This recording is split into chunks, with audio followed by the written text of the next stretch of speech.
The Drop with Frank and Brian is officially brought to you by Switch Suspension. Switch Suspension specializes in all vehicle chassis components, lift kits, lowering kits, air ride suspension, as well as wheels, tires, steering, and brake upgrades. They use all the best products from the best brands. These guys are truck guys.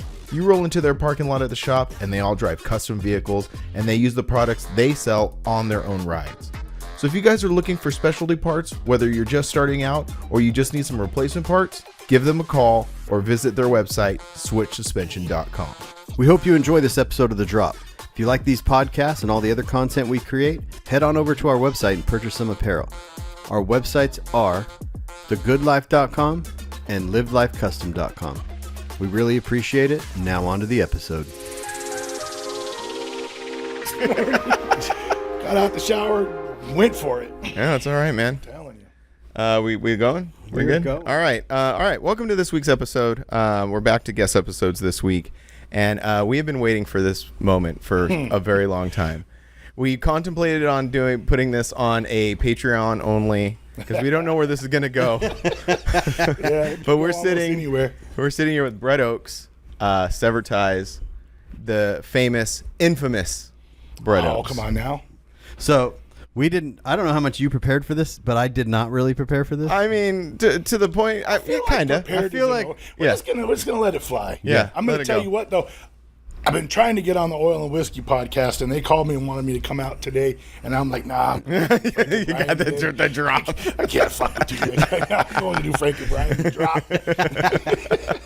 Well, we appreciate it. Those other guys. Yeah, you could tell them to wait. Yeah. did. I told them. I told Look Josh, at look. this. Look at this setup we got Yeah. in here. It's pretty much the same thing, Yeah. right? They don't have an airplane engine. Yeah. though. See. Yeah, see? Lanes. Everybody loves airplane engines. And a wing, for a table? dude. You're sitting in in the front of a wing right here. Shout out to Alan, aka Airbrushing, and Flaybob Airport. Yep. For letting us About use that this old record space. player over there. though. Yeah, we were That's what checking I'm that out talking earlier. about. We were trying to figure out if it's authentic or not. I'm pretty sure it is. It I would looks have pretty to authentic. believe, based on everything going on here, probably pretty authentic. Yeah. I think so. So it's a really cool setup. It's like I was saying earlier. It smells sophisticated in here. It smells like, I don't it smoke smells cigars, like old Las and I Vegas. don't. It does. It does. It yeah. does. I don't Good smoke Las cigars, Vegas. and I don't Yeah. drink any kind of like hard alcohol like that. So but it just smells sophisticated. It smells like back when Vegas was a good time. Yeah. Back Yeah. at the Golden Gate. I was actually just in Vegas last weekend for my daughter's 21st birthday. I remember you called me wow. when you were on the way up there. And we stayed at the Downtown Grand. I love old Vegas, but it's not as much fun as it once used to be. But I actually learned something really entertaining recently, if you guys care to get into that. Oh, Oh yeah. yeah. Hit us with it. So- That's what we're here for. So, COVID, nobody was going to Vegas. Yep. And all the casinos were losing their money. Yep. So all of the casinos used to be on their own. They owned their own property, and because they were hemorrhaging money, they all sold their property to private equity firms, and then leased the property back. And now they're not making. They don't have the expendable income that they used to have because they now have to pay a lease payment every month, and that's why there's no deals in Las Vegas. Oh, anymore. really? That's why they're not comping rooms and cheap rooms. And, Yeah. you know, the cocktail waitresses are taking their sweet time coming around, and I count on the cocktail waitresses. They're not, you know, taking care of us like they once did. Yeah. It's a different place, man. So they're saying that the next generation of Vegas goers don't drink and gamble. Yeah. Which is a That- sad Well, stat. That's what I heard. The Fontainebleau or Fountain Blue, however you explain it or pronounce it. You know, that was built like 15 years ago, but it didn't open until a couple years ago. Well, they actually shrank the casino floor down because when they planned that and they built that, they based it around a certain square footage of gambling. Right. But every now new property, the gambling floor, the casino floor is shrinking because, Even and that's why at they're the going into Downtown Grand. It's almost nothing. Yeah, and that's We why went they're going over into to D, sports. Same thing, That's yeah. why they're bringing sports in because it's going to be, it's more entertainment. Yeah, Well, they're, you saying, don't they're see- saying that the next generation, they want an experience. They don't care about drinking. I personally always thought getting drunk was the experience. Yeah, I know. Getting drunk is so awesome. It can be. It is one of the best It things. is one of the best ever. things and worst things. There's definitely, because no story ever started with, so I was having a salad. Yeah, yeah, You know? yeah. So, Yeah, no, I've heard that too about like, and it makes sense because like I try to think of my kids' generation when they turn 21. I have a 17-year-old daughter, and I don't see her sitting in front of a machine doing this for 12 hours. Went through it with my You know what I daughter. mean? It's like, They gambled a little bit here and there, but it wasn't like we did it. Yeah. Gambling is almost like on the side of everything else. I remember Yeah. the first time I ever went to SEMA, it was a bunch of Severed members. I think Kevin Coonsey was with us too.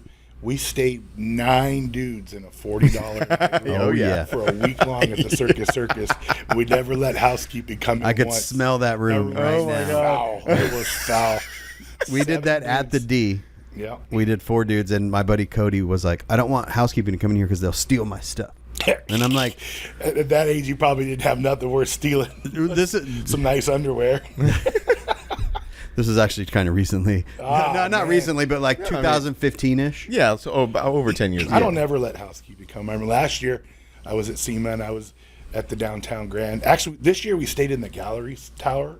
If you're gonna have to stay downtown, it's actually the best part of that hotel. The rooms were pretty nice. Grand is a good is a good place. Yeah, I like the Grand. So I told him at the front desk when I checked in, I don't want nobody coming in my room, and I left my do not disturb sign up on the door. Middle of the week, I walk in my room and there's a microwave sitting on my desk, not plugged in or nothing, just a random microwave in my room. So I went to the front desk and I'm like, "There's a microwave in my room." She goes, "Well, you ordered it." I said, "No, I didn't." She goes, "Yes, you did." And she looked and she goes, "No, I guess you didn't." And I go, "Okay, so what are we going to do about it?" And she goes, "Well, you can keep it. We won't charge you for it." You're like, And I'm like, you've missed the point. Yeah. I don't need a microwave. I'd like to know why you guys were in my I room. think they probably use it as an excuse to come in the room because ever since that big Vegas shooting, Oh. they don't. Oh, that they- kinda they- makes- They yeah, tell from- you. They tell you like, hey, if you house like there was the shooting and then COVID happened, so the staffing was all messed up. So they tell you now like, we're not going to clean your room every day unless you request it. But if you're here for a long period of time, we're going to check on you. right. Like And a because mountain of a back in man the like day, you Brett could comes do. in and says, "Don't. I'm staying here for 7 days. Do not bother me." Yeah, don't mind all these boxes I'm dragging in. there's just car parts. Yeah. Just car parts. Yeah, but are we going to talk about who is Brett and then who is Severed Ties? Yeah, and then how yeah. all this came about? Like, how do you want to get into this? Because I have a few questions, and we'll let them unfold as we go along. But I want to start with just like Brett. where did you come from? Yeah, where did you come from? How because did you start Severed Ties? Yes. Okay, that's where I want to Yeah, start. well, I want to start There's before a that. little before bit. that. There's a little bit of a story to that, but Hit for the us most with part. Yeah, I just want to go. Who's Brett? Like, where did not like from where you were born over, but where? How? Like, right. The 2 years leading up to Severed Ties. How did you get to that position? Well, there was a club before Severed Ties. Choice You understand Concepts. that? Yeah. So even before Choice Concepts, there was a couple smaller clubs back then. Fast Eddie, Kurt Forkren, and I, we were all pretty close. And this is in Yucca Valley. Yucca Valley, Joshua Tree area. We used to go do just the 3 of us, and we would go find truck clubs, and we were actually with a lowrider club in Indio for a while called Rollers Only. And then I think Exclusive Style was that was a club back then. I Yeah. think we were Yeah. What year was this? The early 90s? early 90s, 90, 91, 92. well, Probably. Severed started in '92, right? 90, it's 92 or 93. It depends on who you ask. Oh, okay. Yeah. Some people have the date. I don't know. I honestly, I don't take this as seriously as a lot of the other people do. I'm just kind of, That's a lie. We know that. well, yeah, I mean, it's serious in some ways, but the dates and stuff like that, Yeah. I want to say it's 92 or 93. Yeah. And it was Rezo, so I guess our first big thing was Oh. Rezo, so I think it was a question of, was it 92 or 93? Rezo was always Oh, like yeah. that because my first truck run was Rezo, and I never Mine know too. if I say 95 or 96. Mine too. So Jamie McBride would be the one that would probably have the answers because lately, or in the last probably 10 years, I've kind of passed the torch, and I couldn't do it without him. The dude, he carries a lot of weight. He does. I just only get involved when everybody's got their head against that wall and nobody really knows what to do. But Jamie does a lot of the weight these days. Yeah. And he's been in the club just as long, or Again, I know it's been a. So I know met it's been a Jamie long McBride. time. I met Jamie McBride and Big Bear right before I got him Forbidden Okay, so because mid '90s. the guys that start that like Quigley and those guys from Forbidden, they were all Big Bear guys. And Oh, that's where okay. Jamie McBride was from. Oh, okay. Yeah, so as far as that, if I'm being honest, I only did this because they locked you into a place and you got to party for 3 days. Yeah. It was it. You had to have a nice truck to get there, but I was just there for the party, man. If we're being totally honest about it. So how many people were in that first like iteration of Severed? 7. 7 people. I do know that much. So the story goes, Fast Eddie, Kurt, we had kind of got together. We started this club called Choice Concepts. Mm-hmm. And we had the Yucca Valley chapter, and then we had a chapter in Palm Desert, Palm Springs area. And I just didn't care for the direction that it was going. I didn't like a lot of the Palm Springs people, and there was a guy named Jeff, I don't remember his last name, always rubbed me wrong. And one day I just decided I'm done with this. And at that point, we weren't as into the tchotchkes as we are these days, but there was shirts and coffee mugs and all that stuff. And I didn't feel like it was cool to just be like, you guys are all out. I just left and just stopped doing it. And it probably lasted about 6 months. Then a few more people left. And I used to live in this house, like always a party at my house when I was younger. And so these people would all show up, and one night we were all just sitting around and there was a run coming, and we're like, we should get back into this. But back then, in order to get into all these runs, you had to be in the council. Oh, yeah. It was Southern California Mini Truck Council. And in order to be in the Southern California Mini Truck Council, you had to have a truck club, and you had to have bylaws, and you had to have all the things, because this was before the internet, and the only way you found out what was going on was to go to the council meeting every Sunday, and that's where you learned what was coming up next, So we decided we were going to start a club. It was just going to be the 7 of us. It was never going to be more than the 7 of us, and we were only doing it so we could get back into council, so we could get pre-regged and invited to all of these shows. And back then, there was a lot of the shows wouldn't even allow you to come unless you were a council member. Yeah, I remember that. So that's kind of where it started. Like, if you were to ever read the original Severed Ties bylaws, they're horrible. One of the bylaws actually says that you can't take more than 2 hallucinogenic drugs at the same time without a spotter.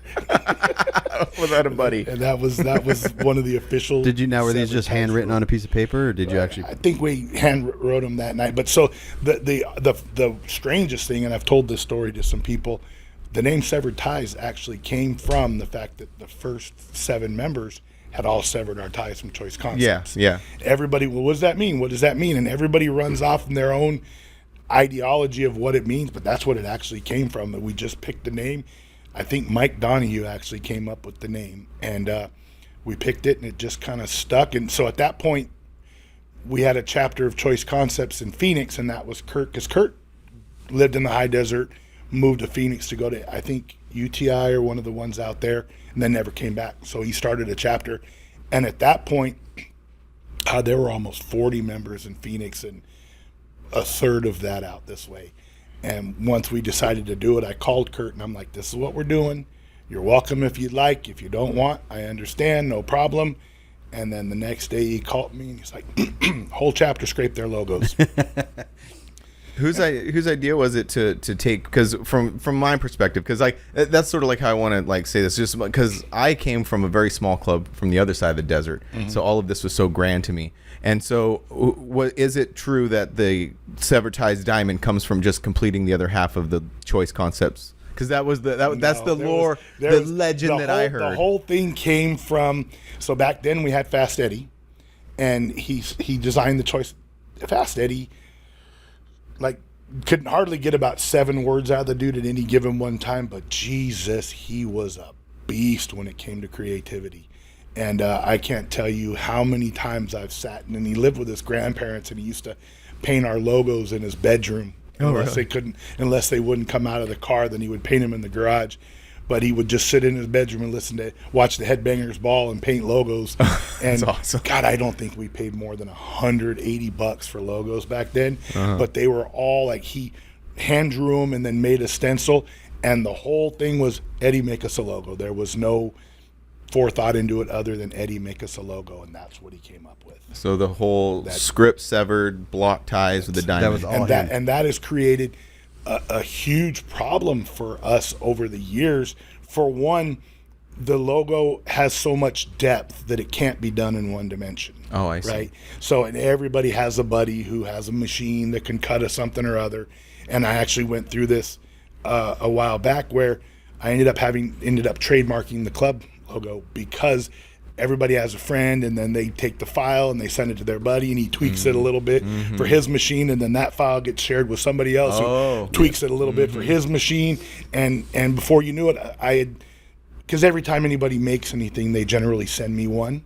And I had like this whole pile of severed ties. And you see it things like that were devolving. cut out, and every single, not two of them were alike. And at that point, I decided that something needed to be done to protect the brand, I guess you should say. Yeah. And then there was also some things that happened in Texas that kind of sped up the process. Yeah, it's happened to our logo. And there's been like logos on trucks, and I go, Yeah. what'd you do? Because we have two sizes. You can run a 36-inch wide or an 18-inch wide. And people go, well, how high? I go, the height's dictated on the width. So if someone's making a sticker, you grab a corner and you stretch it to 36 inches, and the height goes with it. But people don't. They go like this, and then they go like this, and it just gets The weird. proportions are thrown off. And then on top of that, because it was all hand-drawn and there was no prefabricated font anywhere, everybody tries to remake it, but you can't find that font because it was all hand-drawn font. And there's, it's actually designed to be laid out in 3 layers: the diamond, the severed, and then the diamond and the ties, and then the severed actually sits on top of the ties in a little way. So every time somebody tries to cut it out in one dimension, it's horrible. I see what you're saying. And it has actually created a lot of hiccups in the years for making things like mirrors and steering wheels and all of the things that we normally make. And as far as the steering wheels go, I haven't talked to Bill Hancock in God knows how long, but he did our original. Well, he didn't do our originals. He did our rendition of the severed tie steering wheels, and that dude knocked those out of the park. As far as a third dimension steering wheel, I think that changed the game. Yeah, there was a. We never did a steering wheel just because our logo didn't look right in the steering wheel. The severed ties one looked cool as a steering Severed wheel. ties, the No Regrets logo look good on a lot of different things because they're Each logo's different. Yeah. Every logo's different. So it's like people are like, "Can we get a steering wheel?" I'm like, "No, Yeah. that's not." It won't look good. It'll just be this, and that's always been the problem with the Forbidden Fantasy logos. It's very long and skinny. So even on a T-shirt, like the one you're wearing, it just sort of hangs out at the top. Yeah. You know, like those ones that I'm talking about are nice because they're stacked and you can proportion them so they're tall as well as wide. Yeah, but like you I think said, the negative camber steering wheels turned out nice. I think the No Regret steering wheels look okay. I think our steering wheels, I mean, a lot of people have gone away from billet steering wheels. They're not as trendy as they once were, but I think that our severed, the latest rendition of our severed tie steering wheels is phenomenal. I believe so. But I'm a little biased. Yeah. So going back to the whole Yucca Valley thing, and Kurt moving to Phoenix and all that stuff. So kind of keep going on that story, because now you have 2 chapters, and now and currently there's how many chapters of Severed? A lot. Yeah. I can't give you a number. Yeah. So like, on average, at any given time, there's between 375 and 380 members in Severed Ties. Wow. Some go, some worldwide. Yeah, but I mean, we have. But the strangest thing is, I don't think until maybe because we're almost 35 years.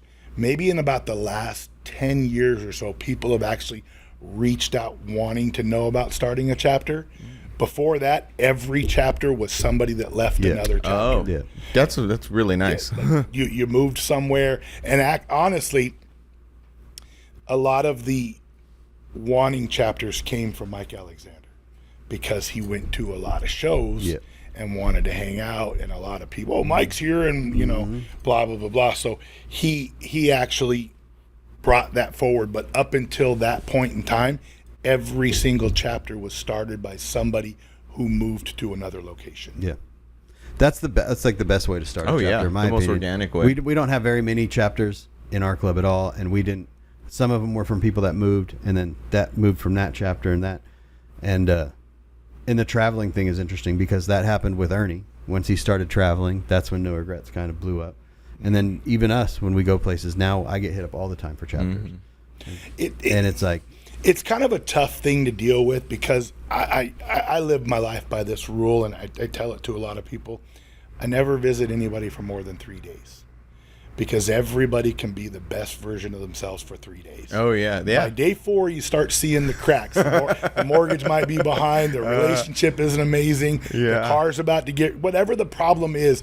It doesn't come out till day 4. You know, so you spend a lot of time building 3-day relationships with a lot of amazing people. But as long as you leave them at 3 days, they can still be that amazing person they were when you left. that makes sense. But, you know, I go through this a lot when you'll have, I don't want to use any names because that doesn't get us anywhere. There was a couple, I mean, it's just the most recent example, I guess I would say. They would go places and everybody loved them. They were the most amazing people in the whole world, and I never had a problem with them. They were nice enough people, right? And then something happened at home, and their entire chapter voted them out. Oh. Unanimously voted them out, right? Nobody wants to put up with you anymore. All of us have had enough. For whatever reason, I don't care because it's not my business. Right. Those are your peers. I'm your friend/acquaintance. I don't control what happens in your neighborhood. If your day-to-day people have decided that you are no longer welcome, I gotta deal with that, right? That's just what it is. But that left 370 other people that wanted to know why. They're amazing people. Why is it? And I'm like, because you only know the 3-day version of them. Right. You know, which is amazing. I love a lot of 3-day people. Yeah. Love the hell out of a lot of 3-day people. But if the rest of, you know, if 19 or 20 other people have all decided you're more trouble than you're worth, there's some validity. Oh, yeah, There's a for little sure. validity in that, right? You know, there's something that's not right. And I don't ever get involved because I could sit there and argue with you about the amazing 3-day people, but the internet always wants to argue with me about, Right. well, they're amazing. And I'm like, they're great Yeah. in that capacity. Yeah. It's interesting that you say the 3-day thing also coincides with the truck run is 3 days. Like that kind of it kind of 100%. lends itself to If each I other. have to travel somewhere and I'm going to be there for more than 3 days, I'll have an excuse and end up at the airport hotel. I'll be, I got an early flight tomorrow. I'm going to get a hotel by the airport because we're at the end. Yeah. I don't want to know any more about you than what I know right now. Yeah. Oh man, it's a trip. that's so true. Yeah. That's why SEMA was always interesting because you were there for more than 3 days. Oh. uh-huh. Yeah, but you could You could jump around. get away from the people. And I mean, so in the heyday, back to Vegas not giving anybody any deals anymore. In the heyday, we were doing the group rate, which actually was initially started by Joe Molina. At the Golden Gate, right? It started at the Golden Gate, and then it moved to the D. But we were getting rooms for $39 a night. Wow. And so the way it worked out was every night, if a person booked 4 nights, that counted as 4 room nights. And it was an accumulation of room nights throughout the week. We were averaging 15 to 1,600 room nights a week during Wow. SEMA. And Negative Camber wasn't too far behind us on those numbers. Yeah. So there was enough clicks that you could move from click to click to click and not have to get past the 3-day. Yeah. The 3-day. What was your first SEMA? 99, 2000? Oh, okay. I've only missed a couple. I didn't go the year of COVID. So were you from the early 90s, the Yucca Valley? When did you move out of the desert, and when did the partying? It was. I mean, we partied.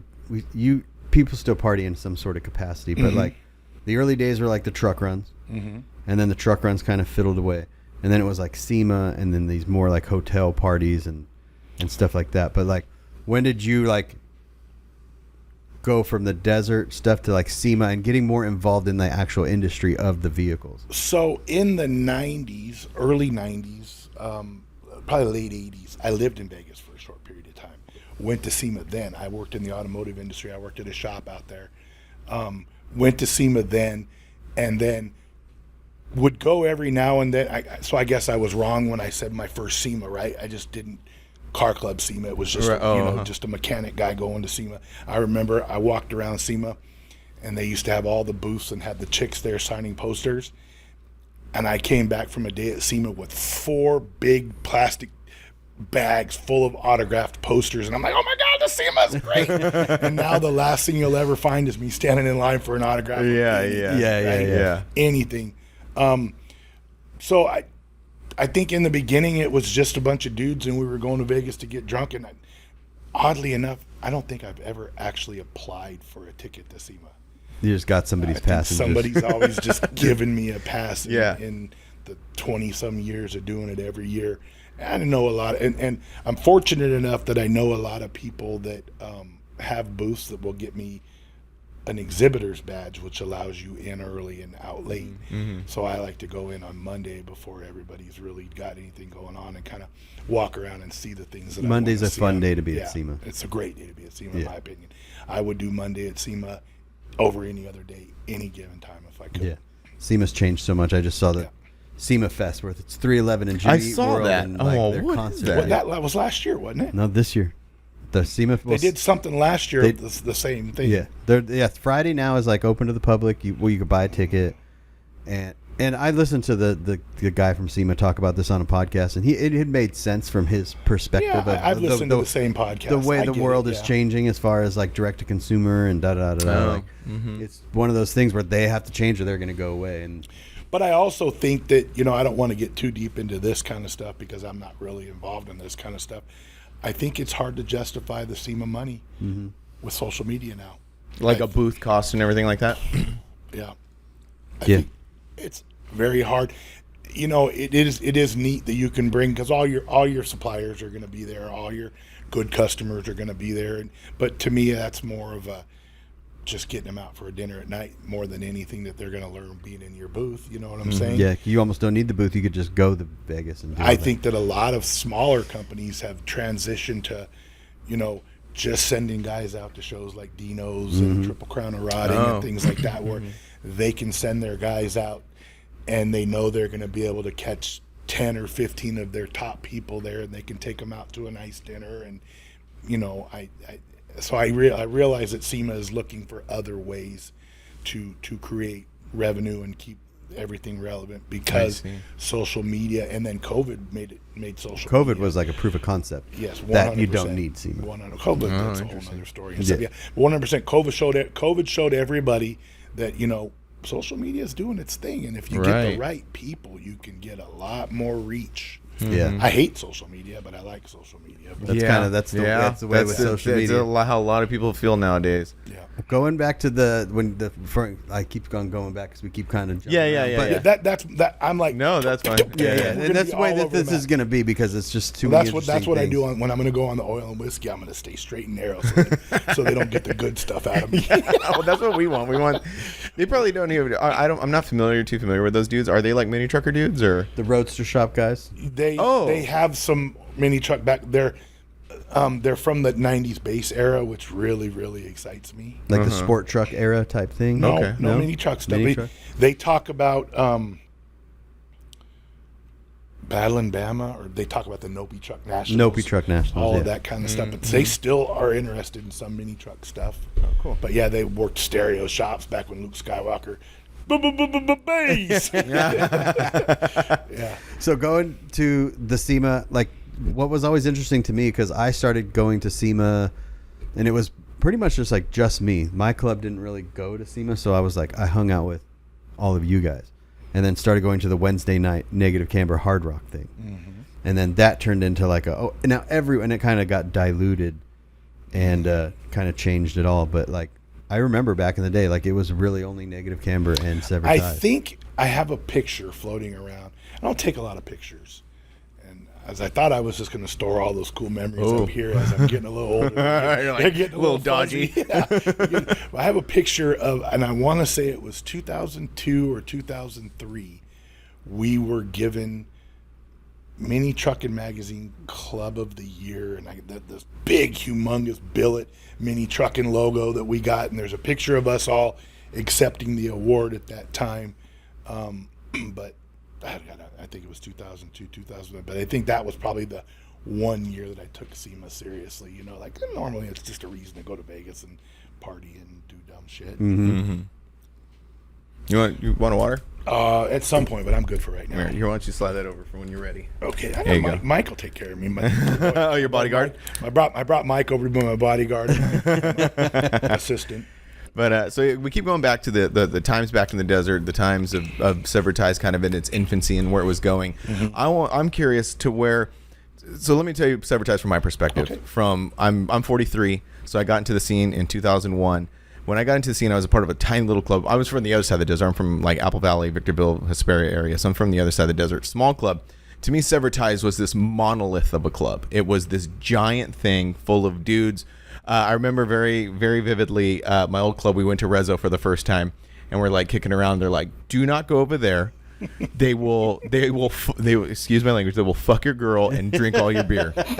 And I was terrified of Severed Ties. Like that's the lore. That's the lore that was built. So Trust me me, I being get it. from the small club from the desert and this monolith of Severed Ties. And I remember also going when you guys had a website way back in the early times of websites. And remember we were talking about guest books and stuff. So I'm like, what is going on with this thing? So I'm like looking it up. I look on the website and I remember very distinctly the website saying, if you want to be in Severed Ties, you have to do these things. You have to, one, have a show-worthy truck, the baddest truck in your town, I think is what it said. That truck has to be show-ready at any moment. If anybody, any one of your superiors, so to speak, says, we're going show tomorrow, your truck has to be ready to go. It has to be body dropped. It has to be on big wheels. It has to have this paint. And I remember reading these things and just being so, this is so cool. Like in the back of my head, I'm like, this is so cool. But also being like, oh my God, this is the most terrifying thing I've ever read.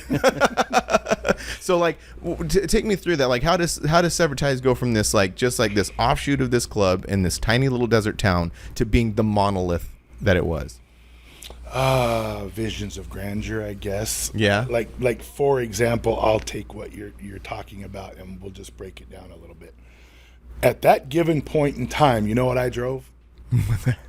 I drove a Nissan hardbody with 15x8s reverse and a mural on the tailgate. Nice. Wasn't bagged or nothing else. I was going to say, because of the show part of this, like the baddest truck, the baddest thing. Like I remember going to Rezo's, and it wasn't like the showiest trucks. It was always like, that was always like relaxed. But Severed always had the baddest. Yeah. Oh, like, for sure. Why? Like, who would do that? Yeah. And a lot of that came from Phoenix because those dudes were all nuts back then, right? Phoenix and Fast Eddie were probably two of the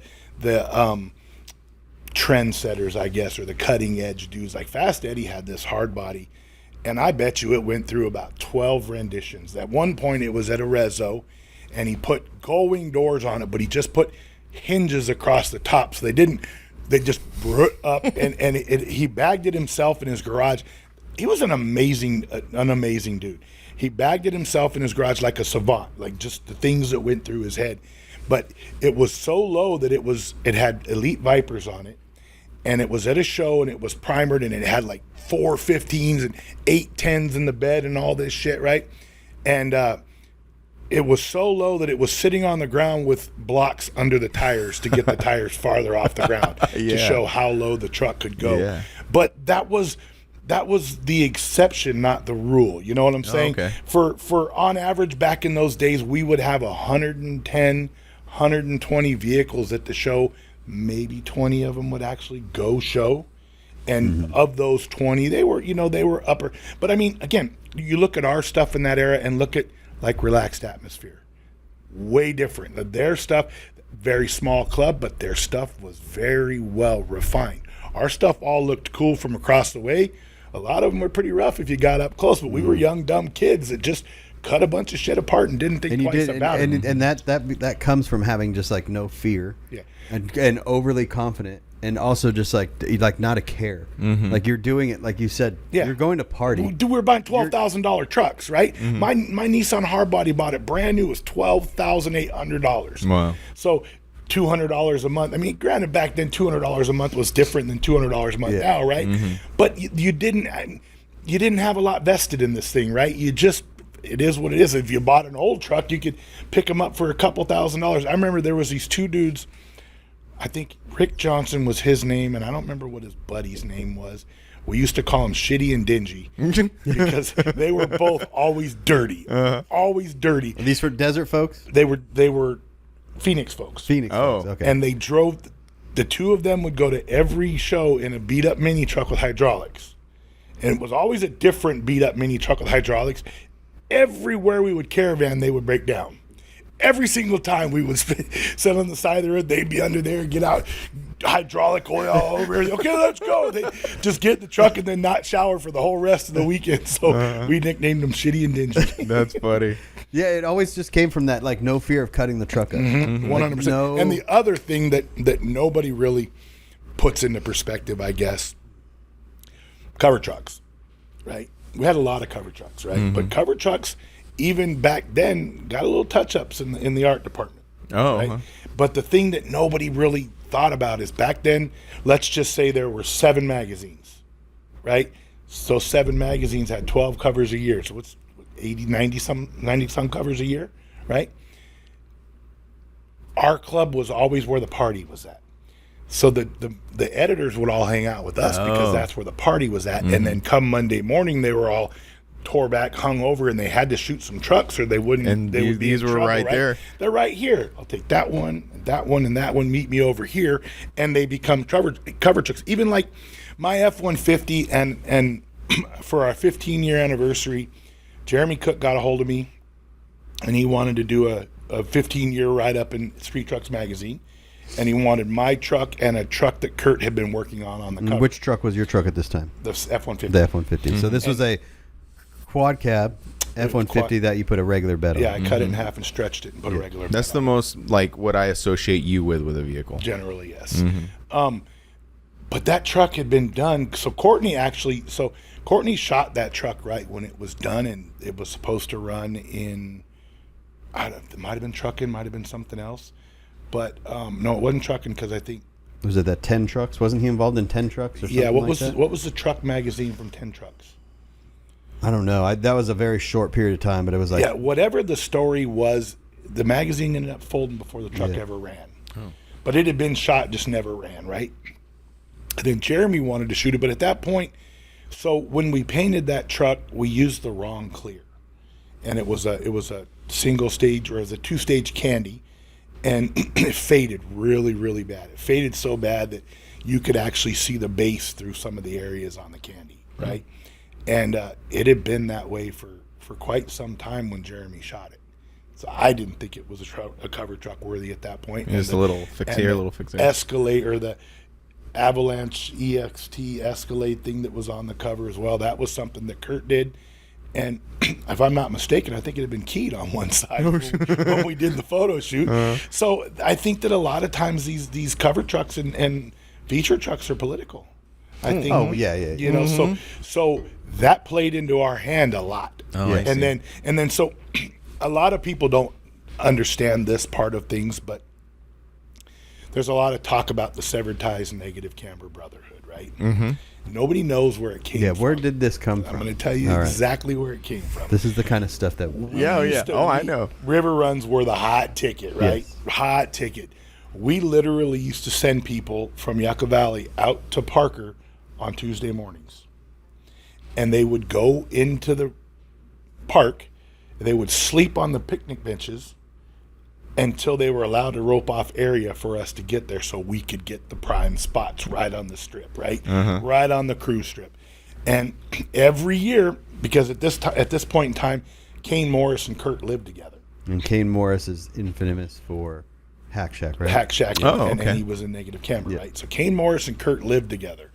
And so come Friday evening, Friday afternoon, all of a sudden Kane would show up. Hey, bro, you got room for a couple NC trucks? No, dude. Oh, come on. There's only a couple of us. And then the next thing you know, there's 40 of them, right? And literally, they're so tight now because we didn't account for those other 40 trucks, right? We're so tight we can't even park. And then after all of the years of doing that and Kurt and Kate being roommates, it just kind of happened. Yeah. It just happened. And was this before? This was at La Paz? Yes. And was this before the Lagoon? Or was this Well, this is much before the lagoon. so because on the we main used- we strip? used to be on the main strip, and they put you yes. down in the Lagoon just because of that, right? Just Yeah. because it was so chaos in your guys' camp. Yeah. Yeah. Yeah. Like I said, to go back to what I was talking about, my first was Rezo, and it was called The Zoo.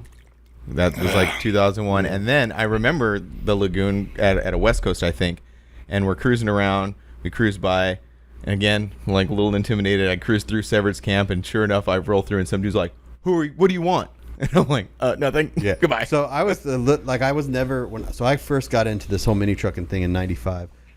Forbidden. I've only ever been in Forbidden. And going to the shows, I was familiar with Severed because one of our guys that was in our club came from Severed up in Big Bear. So like kind of knew all the things, and then met Jamie McBride and all this stuff. So I wasn't too timid of it, but I did recognize the Oh yeah, if you yeah, there well, was- you were a different echelon than I'm. Yeah, I'm yeah, just there, a there was a scrub. point in time where it never was about echelon. It was just about knowing somebody. Like you could have been brought in with the lowest of the low on the totem pole, and as long as you were walking in with somebody who was with Severed, Yeah. you weren't a problem. Yeah. It Well, I was- just remember going down to the lagoon area on purpose. Right. They would go down and they would go this way back over to the baseball fields, and I'll be like, no, go in there. And so we would purposely go in there, drag our trucks. I remember three-wheeling, and like a piece fell, my buddy's spring fell out of the thing, and we had to stop and get it, and we just continued three-wheeling around. And I was just like, every chance I got, I would want to go there. Because it was almost like proving... timing was very important as well. But it was also like proving my thing where like, I'm not scared of these guys. They're Right. like, I'm going to go over there and I'm going to be like, Yeah. you know. So can I bring up a story that I've heard one side of, and now I finally get to hear the other side of? Okay. The infamous story you tell of Severed Ties, Forbidden Fantasy, like When you were driving, you were in the blue dually, and you came by, and you guys got sprayed with water, and you told the person spraying with water, "Don't do that again," and they did it again, and then you Actually, guys ended up. I didn't tell him don't do it again. I said, please don't do it. It wasn't my truck. It had just gotten painted. And the dude waited until I passed and then sprayed the back of the truck. It was actually Mike Fitch's dually. And I was driving, and he did it. And I got out of the truck, and at this point, it was on the main drag. He was with his little club. And I got out of the truck, and I walked over to him, and he had a water hose. And I snatched the water hose out of his hand, and I grabbed a fistful of his hair, and I just sprayed it in his face. And I'm all, now we're even. Very funny. And then it turned into a whole brawl. So our club was parked river. So it turns into a miniature brawl. Miniature but it's brawl. Still a little bit of Yeah, a brawl, yeah, yeah. right? So we get back in the truck and we drive off, and we go back to my camp, and I get out of the truck, and everybody's like, what just happened? And I told everybody, and then the next thing you know, they're all going to fight. They're literally going to fight. So we're walking down on the way back, and security's running alongside of us. And they're like, on the radio, we got Brett and all the Severed Ties guys and all the Negative Camber guys. Shit's about to get real. We don't know what we're supposed to do. What are we supposed to do? This is going to be ugly. And It's they're a like riot trying to, about they're to like happen. trying to talk to us as we're walking. And we get to the front, and I looked at security and I go, if they're all gone in 15 minutes, we'll go back. And he somehow did. Packed their entire club up, and they So were out that the was gate. not the same thing that happened, because is this the same event, or are you getting two events? but you might be getting two events mixed up. Okay. Because Forbidden was on the riverside. Across from us was Tons of Bees, and next to us was No Use. It was the No Use guys and the Tons of Bees guys that did the water thing, and then that little brawl happened. And then when you guys left, I looked at those guys and I said, "Hey, they're all coming back here." And they go, "What do you mean?" I go, "They're going to drive down there." I said, "And they're all coming back here." And they said, "Oh, okay." So the Tons of Bees guys, they weren't a truck club. They were just a party club out of Marina Valley. So they were up there, and then we were right here, and it was Brent Van, Jeff Jasky, like all these guys. And they all had beers and saw, like they were like ready for this fight. I go, "No, you guys don't understand. There's like this many of us, and there's a lot more of them." And I just remember looking down the strip, and it was like Mad Max, like the dust. And it was just like you just doing this, like just walking, and this group of people walking behind in dust. And I go, "Oh," I said, "This is gonna be really bad. It's gonna get wild. This is gonna be really bad." And it was just like came up, stopped, and it was actually like Bob Hayes was there and security were there, and it was like talking, and it eventually was just like, I think that's what it was like. tell these guys to stand down and like da da da da. I believe that they made him leave. They didn't make them leave because they were still there. Because it was a bunch of our friends. Oh, and stuff. you know what? The make them leave thing happened at somewhere in Nevada Council Run. Yeah. That's when that happened. Yeah. Actually, we were the ones that left. Rodney was so mad. Oh, that Rodney. happened. Yeah, because I remember, I just distinctly remember that fight happening, seeing you and da-da, and like when you left, and I just looked at all the guys and I go, It had to have been Bob. You 'cause just- there yeah. there was a point in time where Bob Hayes was probably our biggest ally. Yeah. Yeah. well, there's a reason for that.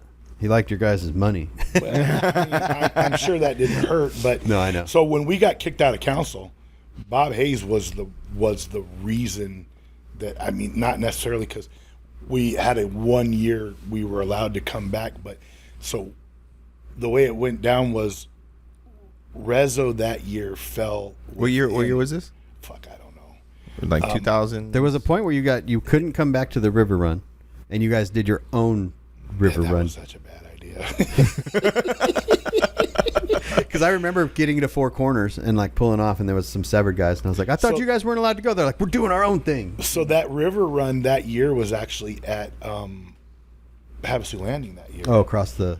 And it wasn't in La Paz that year Yeah. when that happened. And a bunch of our members drove into Havasu and took the ferry across to go to the show anyway. I don't remember what year. Mid to late 90s, I would guess. Okay. That we got kicked out of council for a year, and it was actually weird because we got kicked out of council because we inadvertently beat up all the security guards in another club at Rezo. And so we got kicked out of council for a year, and then, but Rezo fell with it. The next year's Rezo fell within our 1 year deal, and Bob still let us in. Bob did fight for you guys because I went to all the council meetings, and he was always like trying to like get this whole thing to like Jimmy and Jive and whatever. Yeah, I made it very hard though. No. Looking back, I probably, yeah. What was what made the culture like that? Like just dudes who like to fight, just like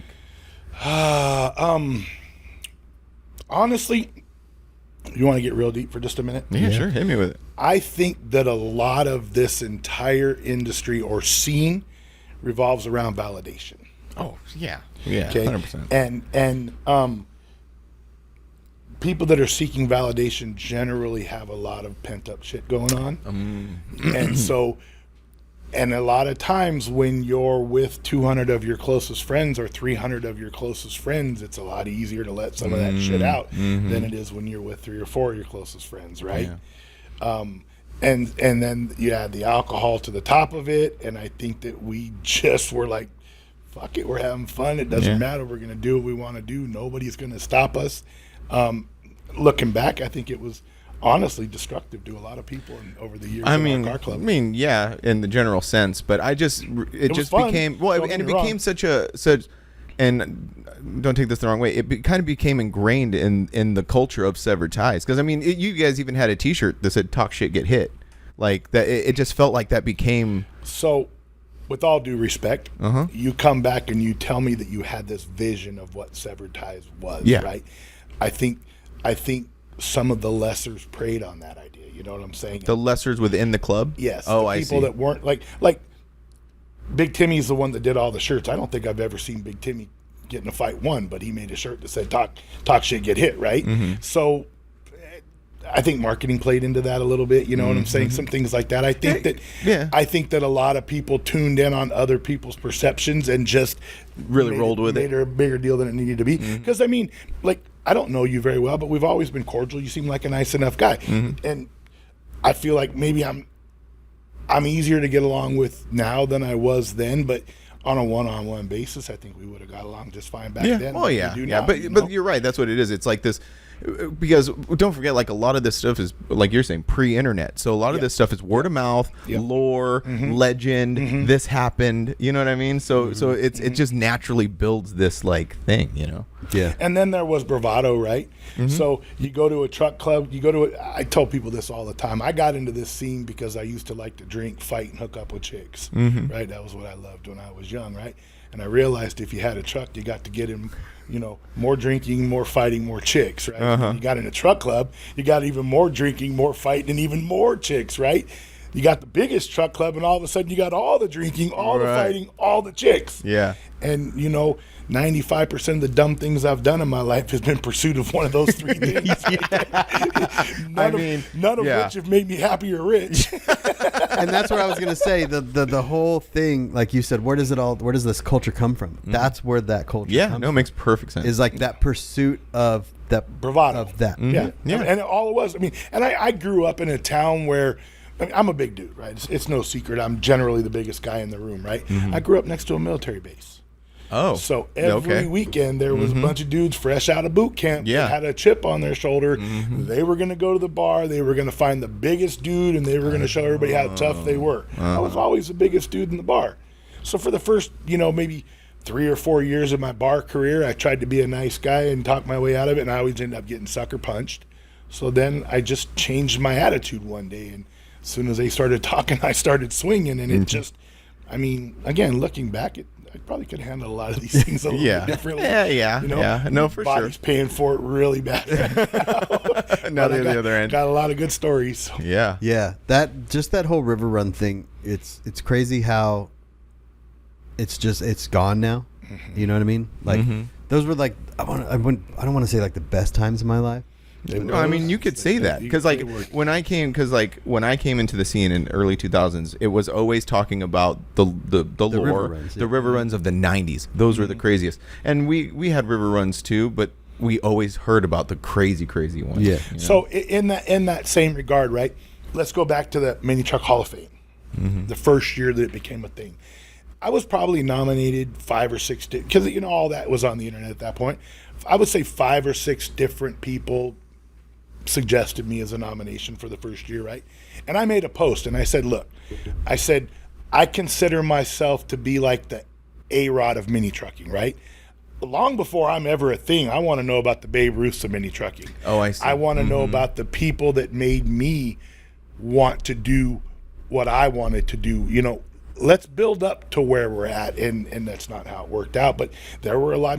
I remember looking at Chevy Loves with 15x8s in the back with big tires and jacked up, and it was cool in its day, and that's what inspired me and my friends and going to do this. And then, like, I came from Yucca Valley. Never in my mind did I think I'm going to go to Rezo and hook up with some chicks and get drunk and fight. We went to Rezo to look at some shit, and then we got there, and that's what happened, and then it was just all downhill from there. It's interesting you say that because I feel like although we are like different in age, I'm younger, but we're still kind of around the same age. Mike's laughing over there. We're all old men. I get it. I'm a little younger of an old man, but to like you talk about those, but to me that, and I'm not here to like glaze anybody or anything, but that's what you are to when I was in that position. You know what I mean? Right. So like when we got to that point of the Mini Truck Hall of Fame and all that stuff, which is kind of interesting if you want to jump in that topic for a little bit, because like we all kind of had the same. I don't want to speak for anybody, but we all kind of had the same feeling that like this is like kind of like you were saying, it's kind of weird at this point. But then like at what point does it not become weird? Because you have the Hot Rod Hall of Fame, you have old hot rodders who are very revered and like they're legends and all this other stuff. When do we shift into that? Because like our time, your time is coming to that point. Yeah, but this has been 10 years now, and we're just now getting to what should be our time, that's true. Yeah, 10 years ago was a different time. Yeah. About 10 years ago, I would say. The Hall of Fame? Yeah. Oh, yeah.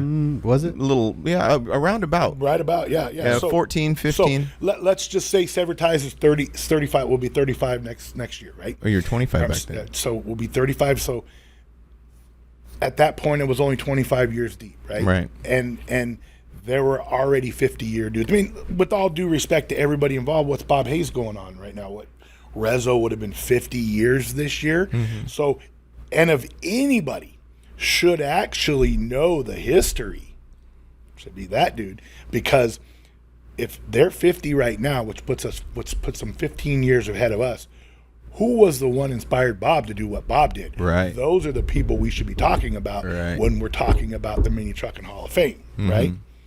Even going back to the beginning of Mini Trucking Magazine, I wasn't ever in the first issue of Mini Trucking Magazine, right? Yeah. Nobody in this room was even remotely close to being relevant Right. when the first issue of Mini Trucking Magazine, which only became a thing because it was a branch off of Trucking Magazine, right? So I just feel like if we're going to do this, let's start from the beginning and pay homage to the people that got us where we Right. were 10 Right. years Right. ago. A lot of those guys aren't around because Doesn't mean they don't need to be mentioned. No, and I've said this many a times, the Mini Truck Hall of Fame, because I'm part of that whole thing, and it needs a website and it needs to be documented. You know what I mean? It's more about documentation than about Yeah. praise or about Yeah. whatever. Yeah. It's just documenting. This is the person that did this. This person did Right. this. I'm going to go ahead and not say how I really feel about all of that. Oh yeah. There's definitely No, like that's fine. strong opinions based on that, and I have my own strong opinions based on that. But I just think there needs to be some sort of documentation. I'm going to leave it at this. I feel that right now it's more about relevance than history. yes, exactly. Oh, yeah. I don't care for that. Which I wonder if the people before us, like when we talk about like guys like Dutch and Roth and like all those dudes, like I'm pretty sure it was the same thing for them too, you know, because they were just dudes. Like I always think about this too. I grew up when I was younger. I cut my teeth like reading books about like 60s car culture, 60s and 70s car culture, and I like I put those dudes on a pedestal like Dutch and Roth and Robert and all this, like all these people, right? I treated them as like almost like myth, you know what I mean? Mythological. Yeah. Yep. When I realize now they were just regular dudes, and that's the same cycle is going to happen. We know all of these people within the scene, and we know how people really are, and we know them because they're just real people. But there's going to become a point in the future when younger generations are going to look at guys like Bob Hayes, for example. He's the easiest one to say. Like Bob Hayes is going to become this mythological person. You know what I mean? Even though we all know Bob, we all know how Bob is, and you know he's great and everything, but we know he's a human being and he has human being traits. But at some point, people will be like, "Yeah, Bob Hayes, dude, he was the guy in Mini Truck. He was like the god of Mini, for lack of a better word." When you say things like that, and I hate that we're using Bob's name. Yeah, I know. It's just like because of what I'm about to say. Oh, uh-huh. And it's not about Bob. It's just about being very well connected in any sort of an industry means you actually know more than the lore. You know what I'm saying? It means that you know the person, i.e. whatever person it may be, you know the good and the bad, not just the hearsay. Right. So while I do believe that all of those people deserve their time, I just don't look at, I don't know, it's weird. Again, having seen the good and the bad of all of them, I don't. And that's what I'm saying. Like Dutch and Roth died before I could, Right, you know what I right. mean? So we only rely on the lore of those people. Right. We do. It's not till you dig really deep that I you have find my out. people that I have lore, but they're not people that I've ever personally met. Right, you and know that's what I'm saying. So, like, if you dig I guess deeper- I get what you're saying. Yeah, if you dig deeper, you find out Dutch was a junkie. Roth was a religious zealot. Like, you find out the real people part of them, but Yeah. not until you start digging real deep. But I think we're still in this weird part of our lives when we know both. You know what I mean? Yeah, fair enough. Yeah, it makes sense. Okay. Yeah. So So I'll tell you, just back to that whole thing, and you're telling me about how you read up on 60s car culture, right? This is probably going to blow your mind. Yeah. I'm a car guy, but never really been a car guy. I'm probably Okay. one of the most mechanically inclined people you'll ever meet in your entire life. Oh, you were just telling me about smog stuff. I believe it. and only because I'm a fanatic of mechanical shit more than I am about cars. Oh, I see what you're saying. And so throughout my relevance in Severed Ties, I had a run-of-the-mill mini truck, had a square body dually that I body dropped and bagged in my driveway with a 110 welder and a rough thing, was horribly fucking rough, right? And had for at least the first 15 years of Severed Ties never built anything cool. And the only reason why I ever built anything cool, and if Mike Finnegan hears this, I'm probably going to get a phone call.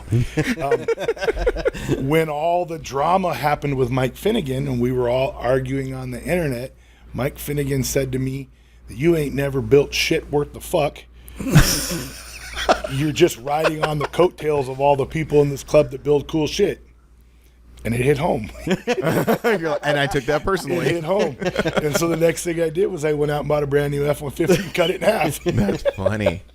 That's Yeah, funny. that was Is that like a not to take a dig at you, but is that like a club like leader type thing? Not having a vehicle for a really long time. I'm the same way, dude. And here's the thing, right? Because if we're being brutally honest, which I tend to be sometimes to fault, I don't have a truck.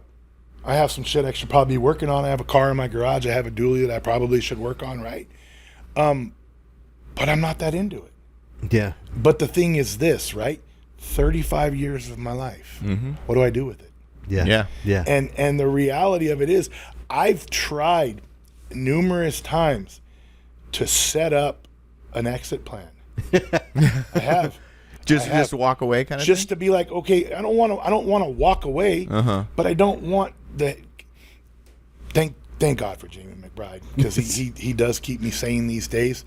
He'll randomly message me and like, I don't know how the fuck you do it. He'll tell me, right? And because he gets the brunt of it now, but like it's not. Like, I'm going to Slamboree next weekend. Okay, not interested in driving to Slamboree. Only flying to hang out with friends, because I will say that I've got some amazing friends that I've made throughout this process. Oh, for sure. But whether or not I have a vehicle, it's irrelevant to me, and it's shitty because it shouldn't be, because there's a lot of people that hold themselves to a standard that they probably shouldn't, just in effort for being validated, right? And the strangest thing about this validation thing, I spent a lot of years of my life thinking, I don't need nobody's fucking validation. The reality was, my validation came from other people needing me to validate them. Oh, I see. Oh, And that's interesting. that was a pretty big zinger when that that one hit. And I was like, oh, I really am validated by the fact that a lot of people are seeking my validation, and I never put two and two together. But I don't have a truck. Tentatively, I'm working on something, but nothing that I should be uberly excited about right now, right? And rightfully, I shouldn't be involved, you know? It is a weird thing. But what do you do with it? Yeah. Right. What Yeah. do you do with it? Right?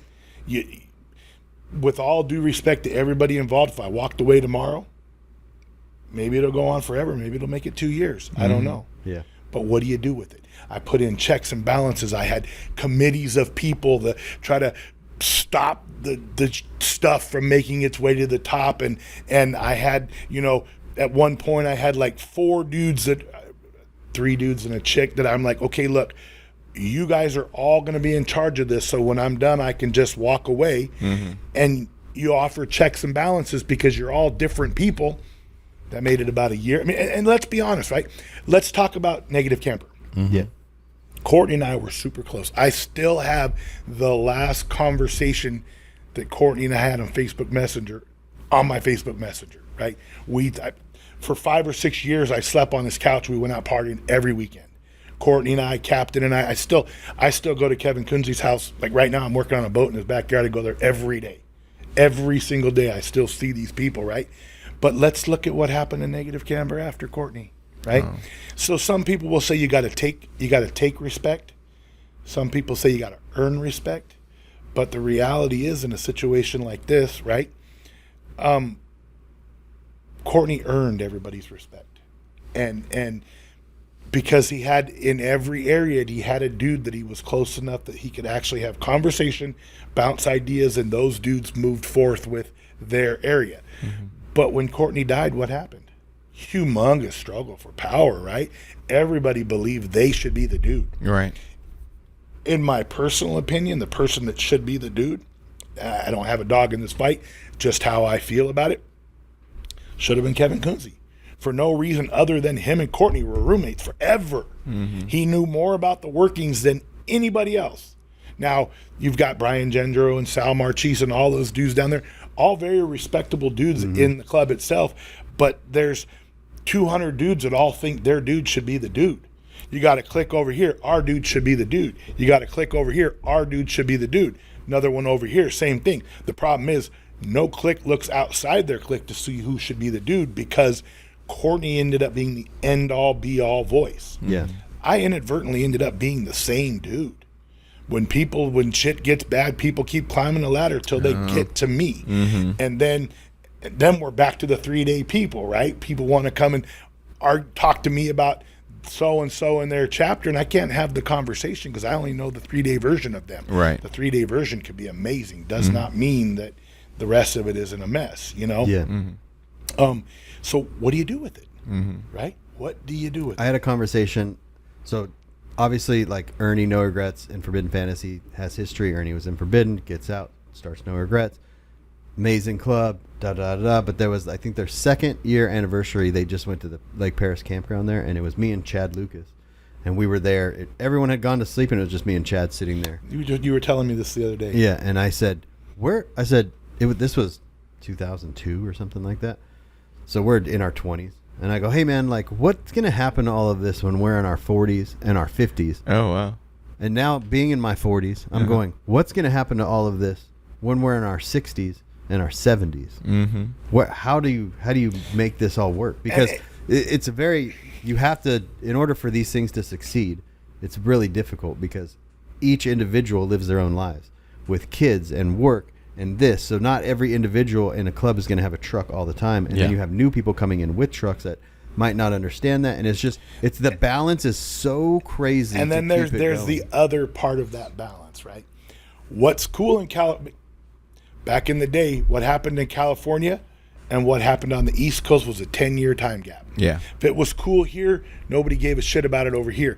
Then it would just make its way back. And I'll give you an example. In the era that I grew up in, I thought Honda Accords and Honda Civics were the most popular car in the world, right? I had a friend that worked at APC. You know what, in that era, what the most popular taillight they sold was? Cavalier. Chevy Cavalier. I had no idea what a Chevy Cavalier was, right? But somehow because you only know what's relevant in your area. In that same regard, how does a chapter in California write bylaws for a chapter in Florida, right? Because, well, you got to have such and such and such.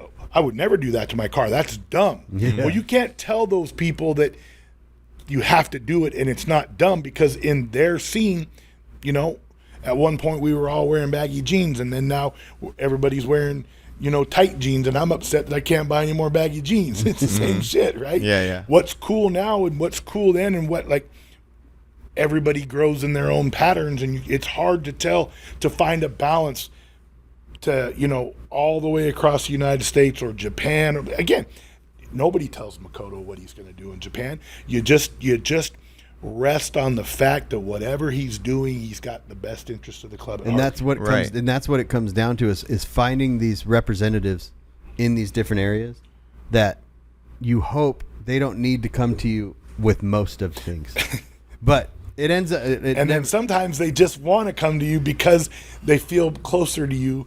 And, well, I got Brett's phone number. I'll just call Brett Yeah. and get the answer to it. And sometimes it's okay. And sometimes you're like, I can't weigh in. I don't have a dog in this fight. Yeah. Like, you know, I don't know what's really going on now. I could call everybody in your chapter and spend the next 3 weeks doing detective work to figure out who's right or who's wrong. But to what avail, you know?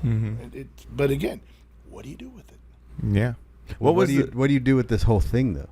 You know? What was I don't know if you can recall, but what was the conversation with Chad back then? Like what was the consensus of your guys' opinion of what would happen in your 40s? We didn't know. You just left it But like, I don't know. It's like I don't know now. It's similar to what he was saying. Like this is all I know, and Right. I've thought many a times like I want to do something else. What if I live my entire life just in this world of trucks, just in this world of this, and I'm missing out on. What if I wanted to do this, or what if I wanted to do that? There's a lot of times, more so lately, where I have come to the internal realization that mini trucking ruined my life. And I don't say that like I don't. I made a T-shirt that I said don't that. have a lot of amazing stories and things like that, but You don't have a lot of amazing stories? no, I do. Oh, okay. I do. I have a lot of amazing stories, Yeah, right? yeah. But none of those stories are going to pay my mortgage. You That's know what true, yeah. I'm saying? Uh-huh. And looking back on things, maybe I would be much more successful had I gone a different route. But I was actually wanting to bring that up. So we've talked about severed ties and like and these different things. But how do you exist in this automotive industry for the And last that's where I 30 wanted years? to go too, is because there was a time when you were making income based on Yeah. this thing. Like you were on a television show.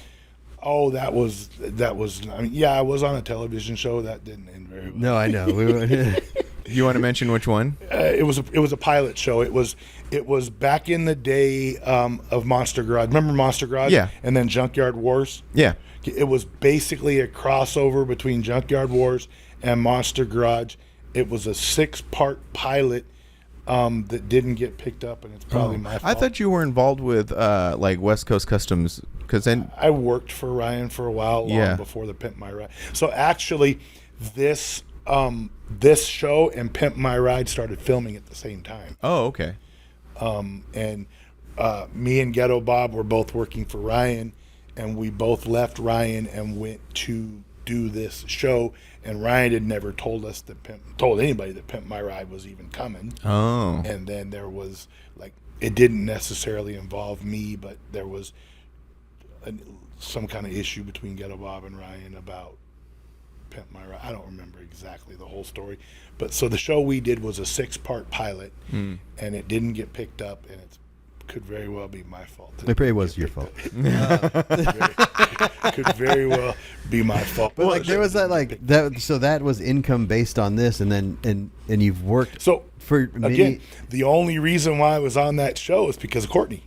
Well, that's what he's saying is like this lifestyle has given you access to different people to put you in these positions to where I you don't are now. capitalize on it like I probably should. I don't want to get too emotional in this thing. Sometimes I have a tough time demanding my self-worth. Oh yeah. Oh yeah. No yeah. I think we all suffer from that. I'm especially guilty of that. Yeah. It's a hard thing to exist in this world, and then it's a hard thing to like do. Okay, so we decided like, okay, we're gonna do this. This is what I'm doing. I love doing this thing, and I want to make it my career. So then you're like, okay, cool. So you start doing that thing, but then it's not easy. You know, it'd be so much easier to just be like, you know what, I'm gonna go work at Home Depot. I think a lot of the times that a lot of the reason why it feels uneasy is because this whole scene is loosely based on brotherhood, right? Oh yeah, for sure. And camaraderie. And it's very hard to do business with friends This is a great point. because, you know, oh, he's a buddy, I'll take care of him. You know what I'm saying? And then, oh, he's a buddy. And then so many years of, you know, just fudging it a little bit because he's a buddy, I'll take care of him. You end up in this sticky situation where now you don't actually, like, as the economy has progressed and done everything that it's done, you've spent so much time in the homeboy barter zone that you don't really understand what things are worth. And then more so, point. how do you command that value from your buddies? Mm-hmm. I've gotten to the point in probably the last, a lot of revelations have come in the last 10 to 15 years. Anytime you call somebody to do any sort of business, if they call you brother, Oh. I'm done. I have a strange thing about that too. I'm done. Yeah, We've that is a weird we've feeling. talked about that, and I've even brought this up. I had a guy in our Texas chapter. He was a new member, and he would say, "Hey, brother," and I go, "Hey, man, I don't use that word like a lot of you guys use that Don't word. use it. It's Like just if I say those words, it's because I mean it. Yeah. I don't just throw that around. I've often felt like, as of late, when people use that, it's just a cloak to get you fucking loosened up. before Oh, they bend you over. yeah. it's usually Kick just you in the also ass. just now I'm a part of this thing, so now we're instantly this yes, thing. 100%. So and 100%. this guy went to my buddy that's the president of this chapter and was like, "Hey, I was talking to Brian, and he Yep. said that we're like he doesn't like to use," and he like was mad at me because of that. And I go, "It's not. I just don't know you. Right. So like, just because you're in this thing, right. you know, like it's just a Then there's the flip side of that, right? It's the sense of entitlement because we're buddies Yes, or brothers, right. right? I cannot tell you, my life would have been exponentially easier throughout this severed ties journey if all my car club members stopped doing business with one another. Oh. Yeah. Because it's the recipe for disaster. Hey, Yeah. man, I need you to do such and such. Oh, we're friends. I'll hook you up. And then hook you up is the bro deal. And then, but when you're getting the bro deal, your shit's always on the back burner. Yeah. If somebody's paying full price, I'll get to your shit when I can. Mm-hmm. So the bro deal sits in the back corner. And then The bro all of a sudden is mad because my shit's been in the back corner too long. Now he's crying to the dude that's doing his shit, and the dude that's doing his shit's like, I guess we get this shit over with and get it done. Then they bring it in and they half-ass it just to get it over with, to get it done, and then in the end they're both unhappy. Yeah, and then now they come to multiply you. this. Now multiply this by 400 members. Mhm. Right. Oh yeah, trust me. You know, what I mean, I multiply it by 100 members, and luckily it's not too exhausting. Right. But I feel like 400 members. I don't know. It's just it's a lot. And I'm like, a lot of people take good care of me when I do things, right? But if somebody's helping me out with something, I'm there picking up lunch, sweeping the floors, doing everything I can to make their life easier while they're helping me, Right, because right. that's what a bro deal is. Let me take a little off of your shoulders while you take a little off of my shoulders, right? Yep. This dropping your shit off and expecting a homeboy to hook you up on his own time by himself. Yeah, that's not pseudo. gonna fly. It's just not. It's just, but everybody feels entitled to it, and it's just not right. I wonder if it's because like our whole scene is based on building these trucks and people having different skill levels. So like Well, yeah. you're saying that like it would be this whole thing would be better if we just didn't do business with each other. But at kind of at the core of it, it's sort of like what keeps the wheels going, or figuratively and non-figuratively. Well, I think what a lot of I had a friend reach out to me 2 weeks ago. Somebody I hadn't spoken to in a long time, like an old, not a truck club friend, just an old friend from back in the day, right? Messaged me, and he, on social media, sees that I'm still doing this, asked me who I would suggest to bag his new Tundra, right? And I will generally never, ever recommend anybody, because somehow it always comes back. and bites me in the ass. yeah. So I usually go with I don't know, but I knew that Jake had just done one. So I reached out to Jake. He's on vacation. He didn't answer me. So I reached out to Sean and asked him approximately how much was the last one you did. And it was substantially more than the cost of the truck itself. Oh yeah, Yeah. 100%. So I went back to my buddy and I said, well, this is the only person that I know that has done one. And the bill was approximately X. And he acted like it was no big deal. Maybe he's doing better in life than I am, right? I don't know how that's working out, but there's no way in hell I'm dropping my shit off and giving somebody X Yeah. to get, because we know we're pushing six figures here, right? Oh no, for sure. Yeah. So I think a lot of people who have never paid have lost sight of the actual cost of doing these things. Well, there's also a gap too. Yeah. So I have a guy in my club, after we did the red truck over at Panda Fabrication and all this stuff, he hits me up. He goes, "Hey, what's the price to bag and body drop a truck these days?" And I told him, and he goes, "For a mini truck?"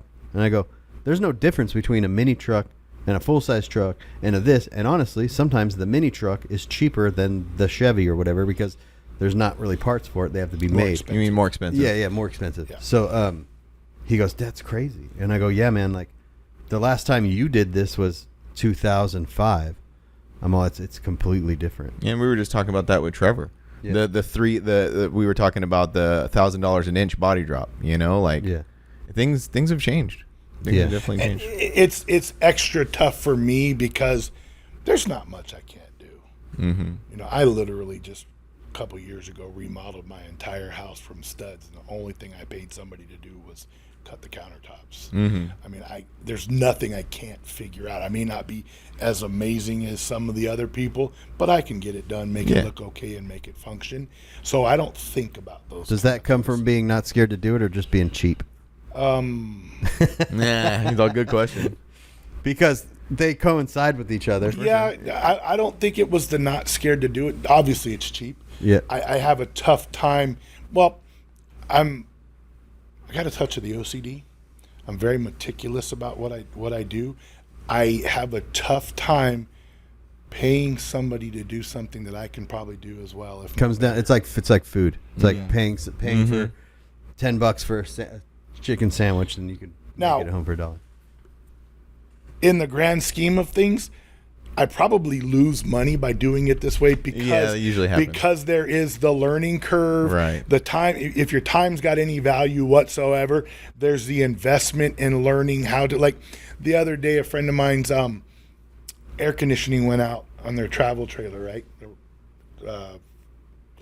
And they could have taken it to somebody and got it taken care of, and it probably would have cost money because it was whatever. But I learned about it, figured it out, fixed it myself just to help out but the amount of time that I spent learning about it and calling the people, and if my time had any value, probably didn't save any money. But since I've got more time than money, I guess I could spend a little time learning, right? But then I also find value in packing that back in there in the back till the next time. Oh, for sure. Yeah, yeah. There's value in both things. I've learned recently that, like, for example, I had some drywall work done in my house. I'm more than perfectly capable of doing that. But the thing I'm not going to do is do the fine detail work to make it like perfect. And so I have I won't call him a friend. I just know this person who does work like that. And I had him come over and he did it in one day and it was perfect. And I was like, that's the difference right there. Cause like I'll do it, but it won't look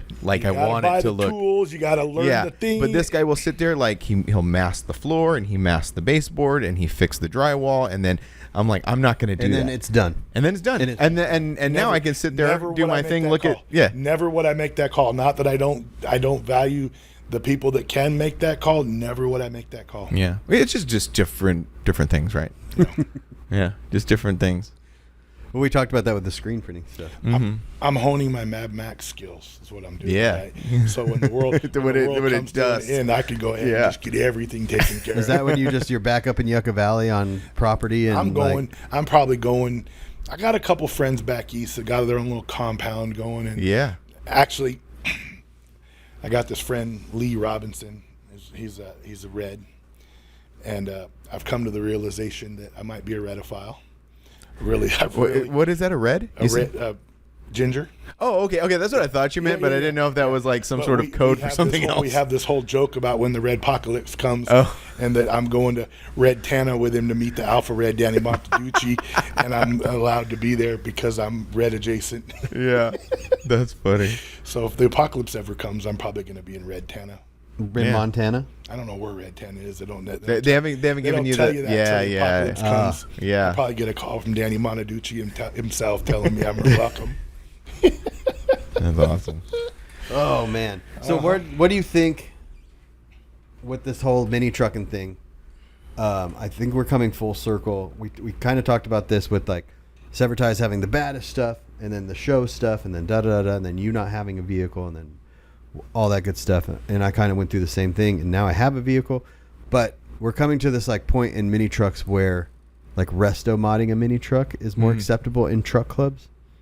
So like, how do you see this thing moving forward? Because we've talked about this before too, where we're like our own worst enemy when it comes to these truck clubs. Because at first we wanted this big club, and then now I don't want a big club. I want the small club. I never wanted a big club. Yeah, but it just happened, right? It just happened. The byproduct was it was cool. It was very cool. Right? Byproduct was so cool. It was cool stories. It was all the things that you envisioned it to be. But now you're on this other side of this thing.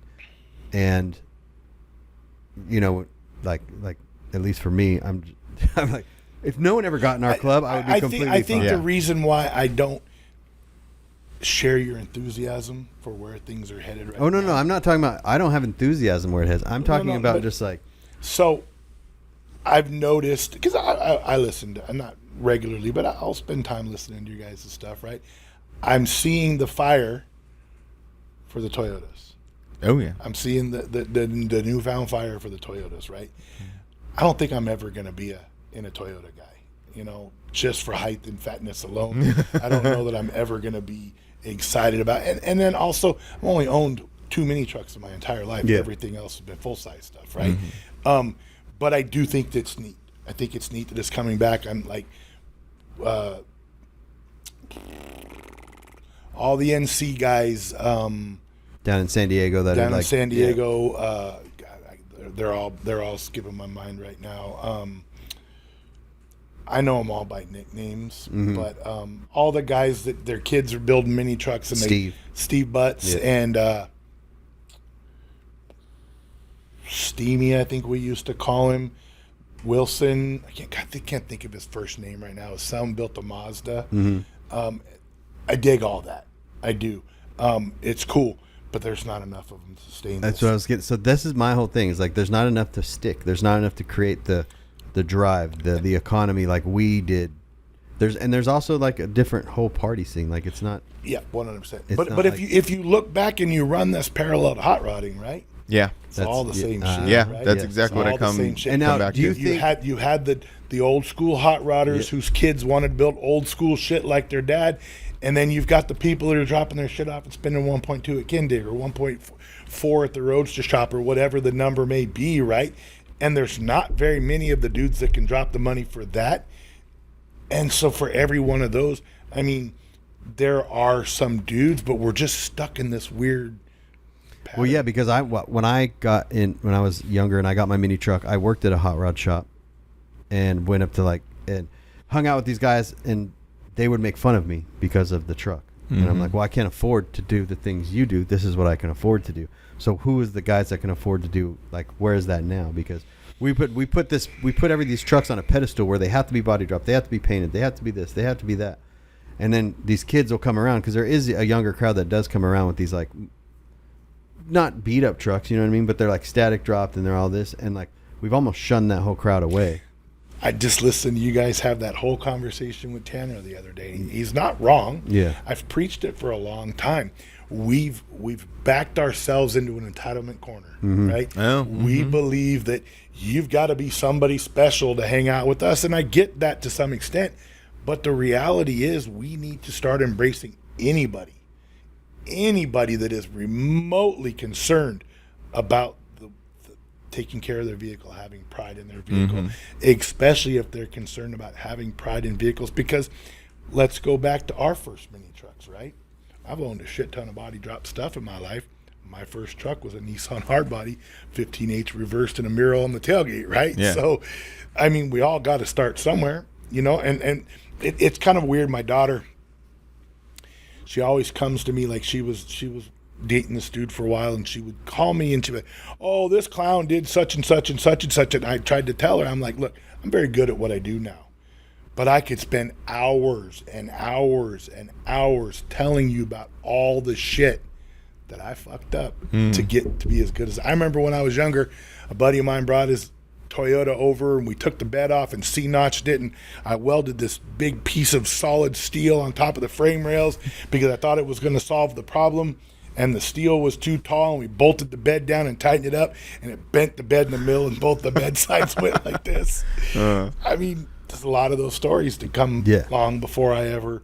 And the thing is if you have enough pride in what you're doing to even take a shot at it, somebody's got to embrace it, or you're just going to lose it. Yeah. And they're going to go back to electric cars, and nobody wants that. Well, I had it's funny you mentioned that. I had an actually interesting thought earlier this week. So, like, cars right now are just getting expensive, and they're getting more technologically advanced. They're getting more expensive. And before, like, if you think of this like short period of time when kids were like between 16 and 20, say mid 2010s, cars are pretty not too crazy. You can pick up something nice for 20, 30 grand, something like, or 20, less than 20. So it was easy for younger people to get into new cars and not care about cars. But maybe we're at this flashpoint where cars are getting so unattainable that younger people are just like, well, I'm just going to buy this old car. And then they're going to need to be fixed. And then they're going to, could it be something recently? 2025, 1.7 million cars were repossessed. Oh, And that was up 45% from 2024. yeah. 60 to 65% of all subprime borrowers are in default on all their loans right now. Mm-hmm. I've heard of this too. Something is about it. And I don't want to sound like I'm always on the verge of something. We can't sustain like this, right? Right. We just cannot do it. So what you said about the used car and the that's been a thing since the day I can remember a thing. So I have been watching videos on this same thing, and it's been a warning since the internet was a thing. Yeah, it was but look what happened in 2008. Yeah, I know, but It's that bound to happen again. Yeah. Yeah, it's like a different- But they've been talking about this automotive I- thing and I- repossessions, because the repossession thing is a weird thing, because once the car gets repossessed, it gets sold again. Yeah. So the money is still there. So but it's do just you not want to finished. have your mind blown? Yeah. When you leave here today, go to the airport over there. the one in Riverside. Right next to it is Mannheim Auctions. Drive around. They have leased up every single lot around them, all along the side of the airport, every single lot within a mile radius. Mannheim has leased them up, and they're just packed full of repossessed cars. Oh yeah, yeah. But that's what I'm saying. So like, if you look at a let's say a Nissan Altima, right, or a Nissan Sentra. Look at a Nissan Altima no more. Well, what I know they don't make them anymore. R.I.P. They stopped making them. Oh, really? I didn't know that. Done, man. Oh yeah. Oh yeah. But like a car that's that anyone that bad credit can go and get a loan on. Mm-hmm. They know that car is probably going to be repossessed Oh, they within 100% 6 know. months. Mm-hmm. But the dealer got paid from the bank, so the dealer made the money. So that car was 10 grand one time. Mm-hmm. Then it gets repossessed. Then that car is 10 grand another time. That $10,000 car becomes a $50,000 to $100,000 car. That single car, by being repossessed, has made more income for more people Yeah. than a car that does not get repossessed. And the banks are the ones that don't get the And money back. I get exactly. what you're saying. It's this whole. You really want to get all sketched out, right? For round numbers, we're going to use $50,000, and we're going to say sales tax is 10%. Buy a $50,000 truck, you pay $5,000 in sales tax, right? You own the truck for 2 years. You take it, you trade it in, they give you $30,000 and trade-in value, and you buy another $50,000 truck, right? You don't pay sales tax on the $20,000 because you already paid sales tax on the $30,000 that you gave them, right? You pay sales tax on the $50,000 again. Right. Then that truck that you brought in and you gave them, they gave you $30,000 towards your new truck, gets sold again at $40,000, and there's another 10% sales tax. And then it's sold again at 10% sales tax. You end up making more money on the sales tax of the vehicle than you ever made on the vehicle itself. No, yeah. And I think that's more, you made a comparison to the 2008 financial crisis, which is, it is way different. And I know you know. So I don't think that all of these repossessions are necessarily like a symptom of that's going to happening. I think it's just a symptom of like financial, not ignorance, but like financial illiteracy. You ever watch the movie The Big Short? I heard about it, but never saw So it. watch it. Yeah. I'm not saying it's dead nuts, Yeah. but it gives you a pretty good... Well, that was a very accurate representation of the 2008 financial crisis, right? Yeah. So, before recently, when was the last time you saw a commercial offering low interest rates on vehicles?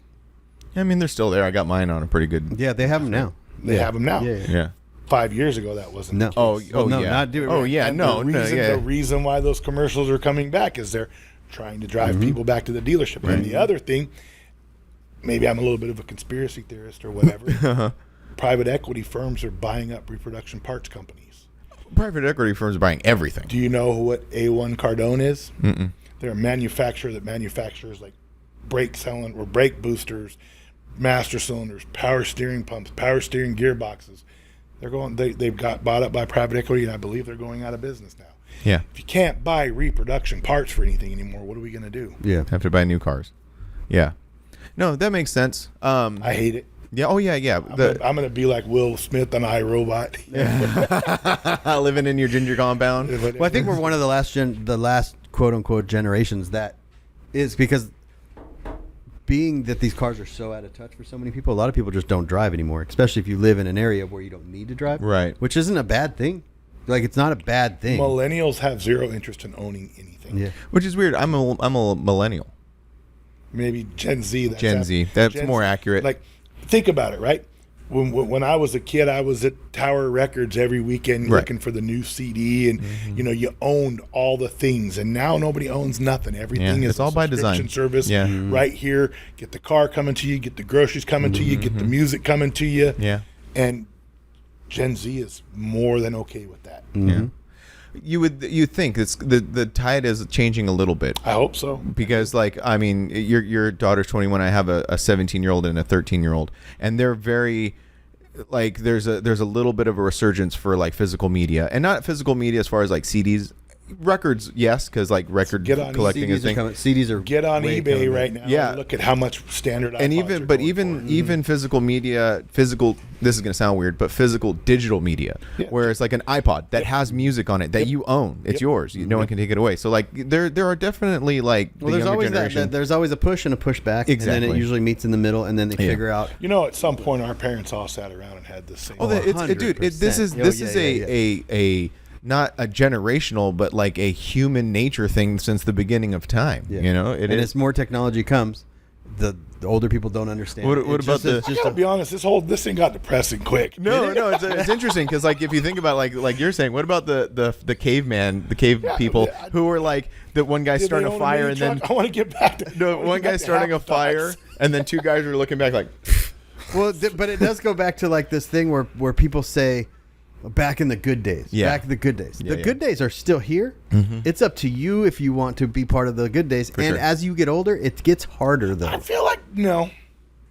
I feel like I'm still part of the good. Like that's literally, what he's saying. Yeah, like, That's we're what I'm saying. But we're because making the you good do days. things, you put yourself but out there. they're not as good as they were. They're never as good as when you first started. Right. what Ever, I'm because saying, that's why you got into it. I tell you, what was the last river run? Spring Splash? Not the one Bob put on, the other one. Yeah, the one at Havasu Landing. No, the one that was always at La Paz. West It Coast. was West Coast, Endless Summer, or Spring Splash. Oh no, you're Maybe talking it's about Endless Summer Maybe it was at Endless Davis Summer. Dam. No, it was at La Paz. Okay, so it was West regardless, Coast. 10 or 15 years ago, somebody decided to have a river running. It was Bob. It was Bob. It was Bob? West Yeah, Coast. And he had that river run, It's right? like 2011 or Did something. you go to that thing? Yes, I did. It's dismal. So this is was I have a dismal. funny story about that. I remember at La Paz waking up in the morning. Like there was people up all night. There was cars cruising all night. You wake up in the morning, there was crushed cans that you couldn't see the asphalt. There were so many crushed Oh, aluminum Bob cans. used to get so mad at us because that entire back area. One year they took an aerial photo of it, and you could like literally it looked like a aluminum sign or something. Just like you could not see it, like, and it was just Yeah, yeah, the whole thing. And then you would look down, and you would just see dust, headlights, people walking around. Mm-hmm. There would be fights. There would be girls. All these things. Mm-hmm. That year, at 9 p.m., when it was dark and there was dust, and there was people, and all you saw was couples and strollers. Mm-hmm. And they were pushing strollers. And at 10 I made the p.m., mistake of going to the wet T-shirt contest. yo, the one inside in the little room there. No, kinda- they had one outside by the launch ramp. Oh, well, so that one, I ended up at like 10 p.m. It was dead quiet. And I remember I took my OBS that year. Me and John O'Neill drove it down to, The blue John one. O'Neill, there's yeah, one. For we, you. we drove it down to where Severed was. And just hung out there most of the night. Yeah, life's changing, man. No, Oh, yeah. I don't disagree with the life's changing, and I'm pretty okay with it. You know what was a weird feeling that I had the other day, and this is not talking bad about any of the people involved in this, but Ballard posted up a video, and it started with this girl shaking her butt, and my first reaction was like, "Oh." Oh, yeah, you know yeah, what I yeah, mean? yeah. And that's just maybe where I'm at in this life. The Like tide it has just definitely changed. 'Cause Yeah. I have old mini truck videos from 97, 98, 99 of me just holding a camera in front of our camp, and girls are walking by, and I hear the guy say something to her, and I go, well, you're watching "We it. talk like Yeah, that back yeah, then?" yeah. And it was just normal. Yeah. And I'm just like, I could tell you a whole bunch of stories that are definitely not podcast worthy. oh yeah, I've I heard bet. some of these. Oh, stories, yeah. So yeah, yeah. The funniest thing, and you don't have to get to the story, but the funniest thing, we were hanging out at Joe's house a few years ago after Dino's, and it was the guy from Just Trucks, or the guy from Georgia, and you're telling this. Oh, United by Trucks. United by Trucks, and you're telling this rowdy story, and the I dude is didn't just sitting wanna- there like, I didn't want to tell the story. Joe made me tell the story. Yeah, and the guys are just like, it was so funny, and he's very southern, right? And he's just like, oh my. do you think that because we talked about how these things make great memories Let's and great talk about stories. Joe for just a second. Well, let me do this real quick. Now you made me lose my concentration. But do you think that normal other people that just get up and go to work every day? You guys they like, continue that conversation. I gotta hit the head. Yeah. I'll be I wouldn't mind if we could pause for a minute. Let's pause for a minute. Let's pause for a minute. No, we were talking about. So we're back from our little break. Yeah, that had to no one make a really potty saw. break. And what I was going to talk about was like the memories. Like most normal people have a small group of friends, family, and they do these things, and they sometimes they go on vacations. They do, but I don't think I think we're a different type. I don't think there's many people that have as many stories as we do because for sure. And because you hear about like college parties or frat parties or this, but like The mini truck scene was just an extended college party for a long period of time. Yeah, it's completely different. And then we can now fast forward into what we were talking about because we were talking about your chassis when you were out there and just the evolution of mini trucks. Oh yeah. And I brought this up before, like shows. We go to shows, we sell merch, we do these things. And now we're getting to the point where the hot rodder guys are starting to take notice of that, like Grand National Truck Show, good guys. And now we're like... The one that I really, really, really want to go to, and I'm going to try to go this year because I think it's about as close to where we came from as they've gotten, is the Triple Crown of Rodding. I hear a lot of stories about how it's very truck run reminiscent, just more of a lot of people... good times, good parties, hotel parties. Oh, really? That kind of thing. And I think that's good, but I think that because they're all older people, it Also has a little mellowness to it. yes. It doesn't have that we're going to take the mattress out and slide down the stairs. Yeah. Right. Yeah. I think Dino's is a pretty good representation of that as Yeah. well. Oh, yeah. Dino's is a good time during the day. Nobody does anything afterwards. We're like, just like a little bit at night, a little but something, but not like It's- like it would have been. Yeah. You know? But that takes youth and energy Yeah. to keep doing But I that. also feel like especially in the C10 realm for some reason, the dudes that are spending $250,000, $500,000 on a C10 don't necessarily have the same sense of humor we have. No. Yeah, that is also true. No. They're There's a gray line of and then Corvette there's- guys and truck guys. Yeah. There's also that's a there's C10 that they live in that there's world. a certain level of discipline that comes with being able to afford a $500,000, $1 million truck that we probably. But in the don't C10 possess. world too, there's also the guys that party. Oh, yeah. There's like Yes. Biggie and those But guys. look at what they drive when they're partying. Exactly. Right. They're driving sevens. My hot take on that whole thing about the particular people you're talking about, because I know Oro listens and stuff. We're not talking about the Oros or the guys like that, Biggie and like those guys. It's the guys who are like almost like they're playing golf and they're like, oh man, how's your boat going? And they're like, oh, I'm not in boats anymore. I'm into these trucks. Right. That's sort of my hot take on those type of people. I think the $150,000, $250,000 C10 dudes can be a lot of fun. What's the Herrera Trucking? Herrera. Oh, yeah. yeah, that God, dude's great. I love those Yeah. people. Those Oh, people. yeah. A couple Yeah, it's years fun. ago, I crashed on somebody's scooter and I was all chewed up, and I come back, blood all over my arms and everything. And, Herrera's, I think it was his wife. She all of a sudden comes running over with these 3 other little Mexican ladies. They got this first aid kit. And they're like bandaging me up, giving me more drinks, feeding me tacos. Those kind of people are Yeah, fun. that dude is a good mix. Yeah.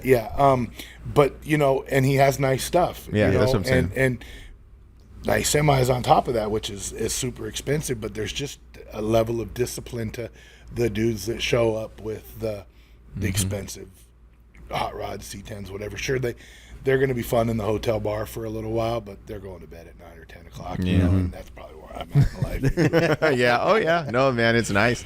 We just had our truck hangout last weekend, and everybody was fun meeting. We were for 3 hours, about 8:30, 8:45.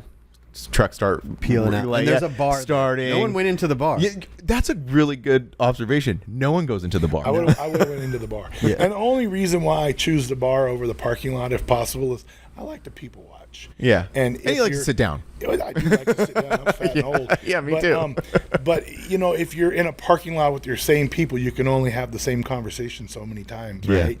And I want to experience a little something. I want to go watch people do dumb shit or something to talk about. It's kind of the nice thing about how we have it set up now, where we're not doing like trophies, and it's not really an event, because like we were talking about yesterday, you get an ebb and flow of people. Because if you find yourself like, oh yeah, man, I'm just saying we're saying the same things, well, those people are gonna be like, I'm not gonna go this week, but maybe some other people come in, and there's different conversations. So it's kind of like this ebb and flow type thing. Speaking of the trophies thing, really, I like Tanner.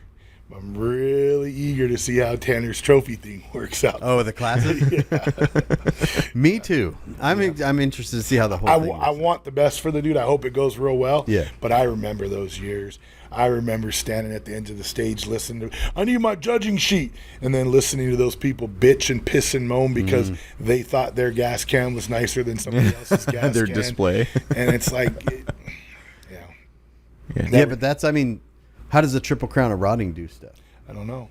Like I don't know. like I know LST, they have outside judges, a crew that comes in and they get judged, and like, I don't know. That's why we do a top whatever, because it's just. But I think that, and I think LST kind of does the same thing. I think a lot of those places judge the cars when they're coming in. Yeah. No, they do. Yeah. And at least put them in a category that you might need to go look at it a little closer. Yeah. But I feel like in terms of something like LST, that's the only way you're going to get anything done at that point. I mean, I get the corral where some of the stuff ends up and things like that, but in the grand scheme of things, there's a lot of shit to wade through to find anything that might be worthy of a trophy. I remember Matt Holden's probably going to kill me for bringing this up, but one year Jake and all them came out to Severed in the Southwest, and Matt, because he was at that point a negative camera member, he got to show bitchin' truck, a brand new F-150, some graphics on it, body drop, big billet wheels. Oh, the silver one? Yes. And he was mad because he got put in full-size stock. Oh. What the fuck you mean stock? It's got but yeah, but it really is a stock truck. Yeah, it It's was, really yeah. well with big wheels Yeah, and some yeah. paint, you know? And that's not cutting your door handles off or any of those things. And then it became the interpretation of who decides. And I don't give a fuck how good you are at thinking you're the one that decides. 9 people are going to have a problem with your decision. Oh, yeah. You know, and classes would be great if everybody could just remember that it's all relative. You know, it's all to whatever's going on, and you're still at the mercy of. If you go back to top 75s, top 50s, right? If you went and said, okay, I can go into classes with the same size, same mentality as a top 50, the same expectations of a top 50, and just be okay with how it works out, then it might be okay. But you start doing classes, and then you start getting trophy chasers who are just worried about how they're represented, and they need to be acknowledged. Yeah. Well, the trend right now is like not a lot of body mods, very factory with Yes. everything, just Well, low, big wheels. Actually, the trend is if you pay attention, it's subtle body mods. It's Yeah, those are my favorite. moving a body line here or stretching a fender well there just a little bit, and they're like, I think her name is Instagram is 6'4" Stout. Oh, yeah. Yeah, Jasmine. That chick is an amazing Yeah. fabricator. Yeah. Amazing fabricator. But when she's done with that truck, only the people that followed her That's true. journey will know the things that have happened in that truck. And like even you watch, like obviously I have a relationship with the Kindig people, so I tend to fall back on that quite a bit. But if you look at the things, if you're doing, Chip Foose even says it, if you're doing it right, you still know what it is. The changes are just subtle enough to make it better. But mini trucking wasn't always like that. No. It was the We'll go right back to what you're talking about, the bravado, the big body mods and craziness. and that was what was cool about mini trucking though, was like you could do whatever you wanted with them. And you can't Hot rodding was the same way though. It was. Right? That's Yeah. what made hot rodding what it was, right? Drag racing was the same way. Just figure out how to make some shit go faster than somebody else's shit, and then it all became a thing, you know? So, I mean, I get all of that. And there are a lot of iconic mini trucks that, like Fester. And what's the other dude? Tom Jenkins, that are just hoarding up all those cool mini trucks. Well, one of those guys is hoarding cool mini trucks. I'm lost. No, I'm just kidding. Go ahead. Well, anyway, He's all okay. those mini trucks would be better served going to the next generation of kids. Well, I was saying to Fester, Tom kind of runs through trucks. He doesn't keep them like Fester does, and that's why I was saying that, because I got Tom you. kind of just I don't buys know them. Tom. I buys just them, had- and he keeps some, but he sells them, and he kind of moves through them, works on them, sells them, shows them, takes them, enjoys them, whatever. But where Fester is more of like the collector of the more top tier trucks, they almost need to be in a museum Yeah. to be enjoyed buy to physically look at instead of in a garage kept away. And you bring one out to a show a year. It's like instead of you. So let's talk about what I don't know Fester very well. I've been to his house. I've met him a handful of times. Never any in-depth conversation. What's his end game? I don't know his end game. I don't know if he knows his end game. That's the question, right? Yes. What's his end game, right? Because are we ever going to end up with a mini truck museum? No. The only person that ever talked about a mini truck museum was Bob Hayes. yeah. And Bob talked about a lot of things. he did. Yeah. He did. He So talked like, about a lot but of things. why can't? I mean, I know why it's money, but if you had a space where there was these mini trucks that were parked up and there was information and magazines about them in the front, and you sold merch in a little entryway and you charged money to get into it, almost like a section of the Peterson, but on a very small scale. But A section of the Peterson is probably the ultimate end game. I think that eventually that will happen, you know, but like they're just being stored in these places. And then you have trucks like the Stranger, and you have trucks like these trucks that sit in people's garages, that like Carl's S10. He doesn't bring it out anymore, or Oliver's truck. If these trucks just sit in a garage, they can sit in this museum and be stored there for other people. Like if you're driving through the Phoenix area or wherever this thing is, you can go to this thing, and they can hold events there, and they can hold parties there. Like obviously that takes a lot of money, and would the income even generate back in? Like So here's what you should do. I'm gonna tell you what you need to do to make your life better, Brian. All right, I like it. You need to start throwing a show at a venue that will allow those trucks to be on display at that venue for that weekend. Well, we could do that with the Avi. Yeah. Get after it. But how do we get all those trucks there? That sounds like Fester's You got problem. Again, Can you buy a big rig? he did buy a big rig. collects big rigs. There you go. He has like 2 or 3 like I thought you just had the one. no. No, he's got more. He's there got you like go. 3 big He needs to rigs. start collecting one of them haulers that hauls a lot of trucks. Yeah, I and think then- he has one trailer, like it's a multi-car trailer. But yeah, I was talking to him, and he's collecting like snub nose, semi, and long nose. I'm just thinking it on like that's obviously a great idea where if they showed up on Thursday, they go into like the ballroom area, and it's an indoor, it's like an intimate thing next where year the would trucks be ideal because you could put them right in the middle of our or your banquet. third. Yeah, I don't think that'll be a good idea. What I was gonna say was, Did you guys rent that banquet hall next year I at have our no show from idea. 1 p.m. to 5 p.m.? Remember earlier when I was telling you about how I put McBride just handles it. McBride? I just show I up. know. We talk quite a bit. And McBride talked quite a bit trying to get this thing. You know, there was a point in time where I couldn't stand that dude. Could not stand I that guy. bet you there was a couple points in times where he couldn't stand you. Wholeheartedly, and rightfully so. Yeah. Rightfully so. I'm not saying that I didn't deserve every bit of discontent that he ever had towards me, and hopefully he believes that there were some times where he probably deserved all the discontent I had for him. I specifically remember a phone call from Jamie telling me of some discontent about you, but we don't need to talk Share, about that don't be, right now. he's all go on. yeah, do tell.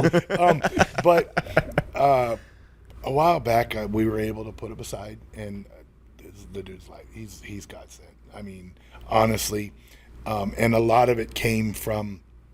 So obviously, everybody talks about the fact that I trademarked the Severtized logo and all that stuff, right? And at that point, I don't know why every truck club hasn't done it. I think I spent about $1,200 to do it. And everybody thought that this was just because Brett's trying to take over the logo. Never asked for anything in return. Just paid for it. Never asked for anybody to give me anything. All of our merchant people, I don't generally ask them to do anything for me. I do not ask to be paid for any Severed Ties stuff that is ever like made and sold to anybody. All I ask is that you respect the brand. Yeah. Pay attention to the small things in the logo. Do the brand what it needs to be done, you know. Now, granted, especially Jamie, anything he gets done, somehow I end up with one, and I appreciate it. It's not like I demanded it happens, and it's great. I've got plenty of neat stuff. A lot of people have sent me a lot of neat things over the years. But it just became, partially it had to do with what was happening in Texas at that point in time, as well as noticing that there were so many people just doing whatever they wanted, whenever they wanted. And it was just about reeling it in, protecting the logo, protecting the brand, never been about financial gain in any way whatsoever. But the other side of it is for all the company, like I've had numerous conversations with people in Negative Camper. You should probably do that because at some point somebody's going to get pissy and decide they want the control. And the sad part about it is going back to the thing in Texas that don't necessarily know that we don't need to get into it, but we don't need to.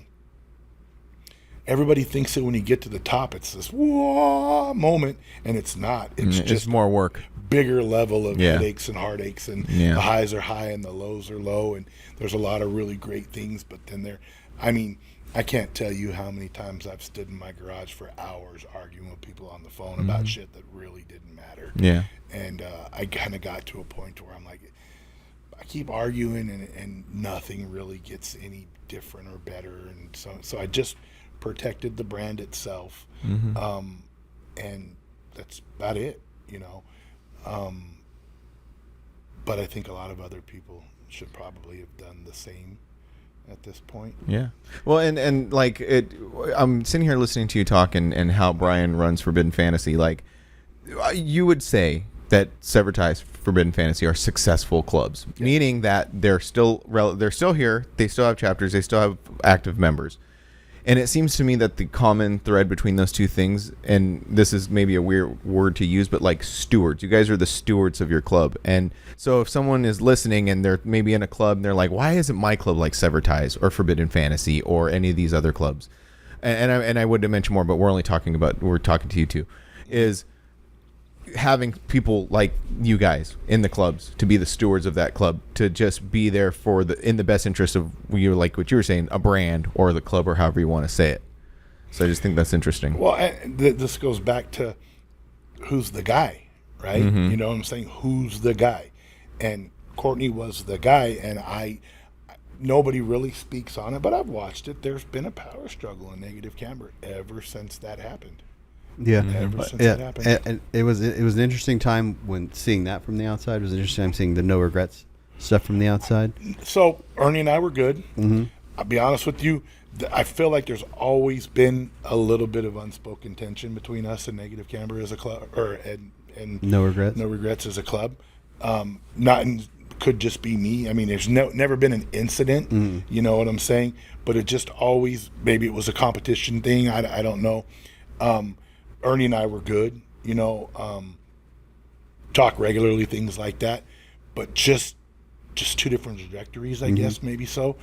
But I can't speak on the internal struggles there. I'm not close. Well, I mean, like I was just saying, Ernie was the steward of Yes, No Regrets. yes. Like, He had a vision, and he stuck to that vision, which created the brand. And same with your brand and our brand, and like. You have to kind of right the ship every once in a while, because it will get, like you said, it will get out of control, and people will not take it necessarily like they're taking advantage on purpose, but they will take advantage of certain things, and human nature. I think what you just said is super important. You have to right the ship every once in a while.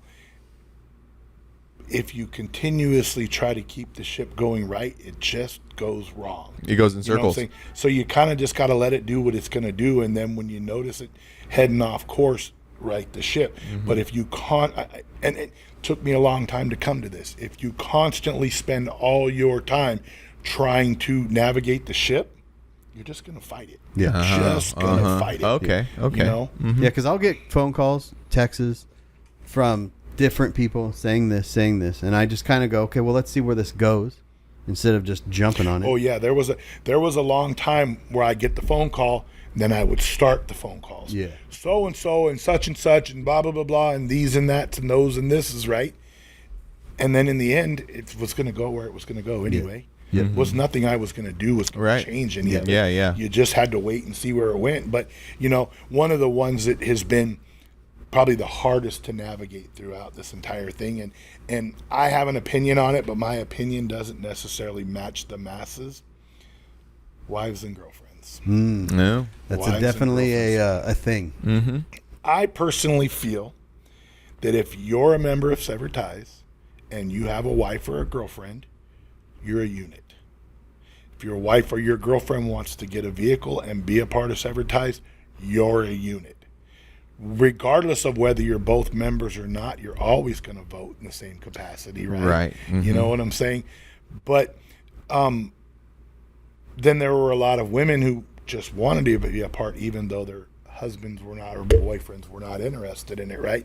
So then you had to navigate that. But then what happens, and it happens so many times, couples, both in the club, both members, get divorced, Yeah. separate, and then there's always the everything's cool, we're platonic, everything's going to be right, we can, No, we can sit around and we can Nope. do this, and and it always works until somebody starts dating somebody else. Yep. Oh, yeah. Every time.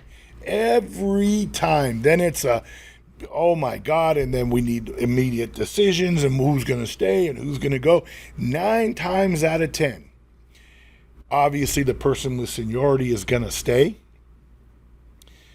The newest person leaves, the person with seniority stays, and then the person with seniority fucks it off and leaves anyway. And the newest person probably should have been the one to stay to begin with. Right. But you can't tell them that. Yeah. Every time. Yeah. Almost every time. Well, Brian told me when I first joined the club, he made it very clear because me and my wife have been together since we were teenagers, and he made it clear. Like he says, okay, he's the member, but we know that you are, like you said, you're a unit. You guys influence. I know it gets a little more convoluted when both people become members.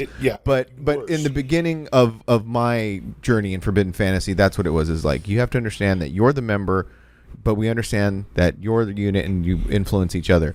And I think like that is the best way to handle a situation is in the very, and another thing in the very beginning, kind of what you alluded to was like, look, because I came from a club that was trying to be very democratic and very like, you know, everybody has a voice type thing.